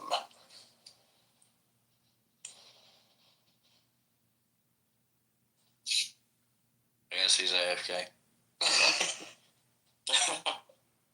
That's a terrible question, man. I just thought I'd ask it. Oh, nice. I'll bring him up. If you'd like to come up, I'd love to speak to him. Cool dude. Yep. Have you guys talked about Red Note yet? Could talk about what? Yes. Red Note. You have? Yeah. Yes, we've already addressed that. Like, we kind of beaten that horse, but if you'd like to come in and beat the zombie horse, we'd be glad to do it. I'll beat the zombie horse, yeah. Alright, cool. We got the Frankenstein's thing. We injected the horse. It's back up. Everybody go at it. So I think this move is very interesting because a lot of the people moving there are going to realize that China is a very different culture and they have a very different perspective on the world than a lot of Gen Z Americans do. I think it's going to be a very eye-opening experience for these users when they realize that China doesn't care about wokeness or transgenderism, right? They only have two genders, for example, in Witnut when you sign up. That alone should tell you what it's about. And I think it's going to be very positive. Like, I know a lot of like conservatives are like kind of shitting on it right now, and they're saying, "Oh my God, they're going to China." It's like you realize China's actually kind of based, right? They're actually pretty socially conservative. Like, this is actually a good thing, not a bad thing. It's going to make a lot of Americans less prone to, you know, being brainwashed by the American media, you know, and American woke media. Here's the thing, though. Here's the interesting thing, though. It's kind of ironic because if you think about it, the reason why TikTok is itself subject to a ban is because of its Chinese link. So guess what happened? You took the most mimetic app that you actually had more regulatory control over, which is TikTok, and you just exchanged it to something that you have literally almost no regulatory control over, which is fucking Red Note. And it's even more Chinese. So it's like, great job, everyone. Great job. You just made yourself a bigger problem. Yeah. And 36 minutes. Unlike TikTok. Unlike TikTok, it is actually owned by the CCP this time. Yep. Directly. Congrats, everyone. Do you feel happy about yourselves? And the program is very interesting. TikTok is owned by like a Cayman company that's headquartered in China. Yeah, it's and a lot of them will be like, oh, but they have like a 1% golden share in ByteDance, but they don't. They have a golden share, 1% golden share, in a Chinese subsidiary, not Binance. Correct. Yeah. This is going to open up a lot of eyes. They're going to see that, you know, like wokeness doesn't really sell in China at all. It's in fact it's banned, right? You can't promote like feminizing and transgenderism, and that's a good thing. You know, it's a good thing because right now Americans are super propagandized by complete nonsense. They're going to be much more open to a global perspective, and that's not actually a bad thing, no matter what some people say. I'm not pro-China, just to make things clear. I just think that people should have a broader view of the world instead of what they're confined to right now. And TikTok is pretty bad about this. And on top of that, Red Note is highly programmed. So the Chinese, right, they know what's going on right now. They see that all these Americans are coming through. They're going to feed them a very different perspective than what they're used to. They're not going to be fed wokeness there. They're going to be fed Chinese values, which are actually not so bad if you compare it to this woke mind virus bullshit. They're actually not so bad. Apparently, they've been working overtime to like add English into. Hell yeah, that's cool. I right side up. Fuck it. Yeah. Why the fuck not? I mean, what is it called? Red Note. It's actually a little red book in Chinese. Yeah, in Chinese it's little red book. Okay. But You know, it's a very mouse interesting word. reference. So That's kind of what I want to talk about next, but yeah. So basically, to give you a summary, in a few days, probably TikTok is going to get banned. Yeah, I heard about that. Yeah, that's where I blew up. Yeah, unless specifically the Supreme Court steps in or Biden gives an extension, and then Trump takes over. But as of now, it's being banned on the 19th. Yeah. And so TikTok users were in protest to basically say fuck you to the US government, decided, well, you know what, we're going to switch to an app that's actually controlled by the Chinese Communist Party, which is RedNote. Yeah. Right? Yeah. So wait a minute, who's we? Who's switching? All the users. You see the minutes about it. Oh, I see. RedNote literally became the #1 downloaded app on both the App Store and the Play Store. That makes sense. That's exactly what would happen. Yeah. Here's where the problem begins. So what you see on a place like that is outwards projected, idealized image of the country itself, which understandably is, what every country should be doing. Everybody needs good propaganda. 100%. So what the problem with this is going to be actually that I think a lot of the people that are somewhat liberal in nature, or class themselves as liberals, even though they definitely are not by the classic definition of what liberalism actually is, are actually closeted communists, so they'll fit in just well. And the types of people that I've seen join there are exactly like that in many respects. Some of which experiment and they try to have fun. It's a funny thing for them to fuck around with the Chinese people, which is exactly what they're doing, by the way. And others are there because they kind of can blend in a sense as well. Because what you'll see there is an idealized version of what their society is, which by the way is fine, but that's the problem. That is what the problem is going to be. And remember who's controlling the... With TikTok at least, under Project Texas, the U.S. government would have wouldn't have had to worry that the Chinese were taking data from TikTok, because under Project Texas it would have been all under Oracle, and it would have been handled under Oracle. With RedNote, they're getting all of the data. All of the data is being... Everything that they want to protect against, that they try to protect against with Project Texas, is being done right now in real time with RedNote. So, congratulations, by the way. So they're not... Yeah. Not and it's bad. It's very, very bad. Now, I've historically, I've never liked the TikTok app, and I don't like it still, but this kind of act is extremely bad. It sets a very bad precedent for anything that is free speech. So there are actually a few Congress people that have already backpedaled, even though they voted in favor of it, and they're asking for it to be delayed now. Which I find quite interesting, because you have worse results if they're moving to an app that's literally fucking controlled by the CCP. Yeah. So they probably... Did they figure this out after they tried to ban it too? What do you mean? I mean, did they know about RedNote and that it would easily replace TikTok? So they just no idea. So they just tripped over themselves. They're just stupid. Well, I mean, I don't think anyone knew about RedNote. It's new. I think what happened was that the U.S. government assumed that they were bluffing when they were saying they would never sell, and they turned out to be wrong. And they also thought that they could get away with banning Chinese products like they have in the past, like they did with Huawei and with BYD, and it would play out the same. But I think at some point you're kind of overplaying your hand. We've kind of seen that with sanctions as well. With the sanctions initially, the first ever time you put sanctions on a country, it was absolutely fucking devastating. But as sanctions have kind of become the default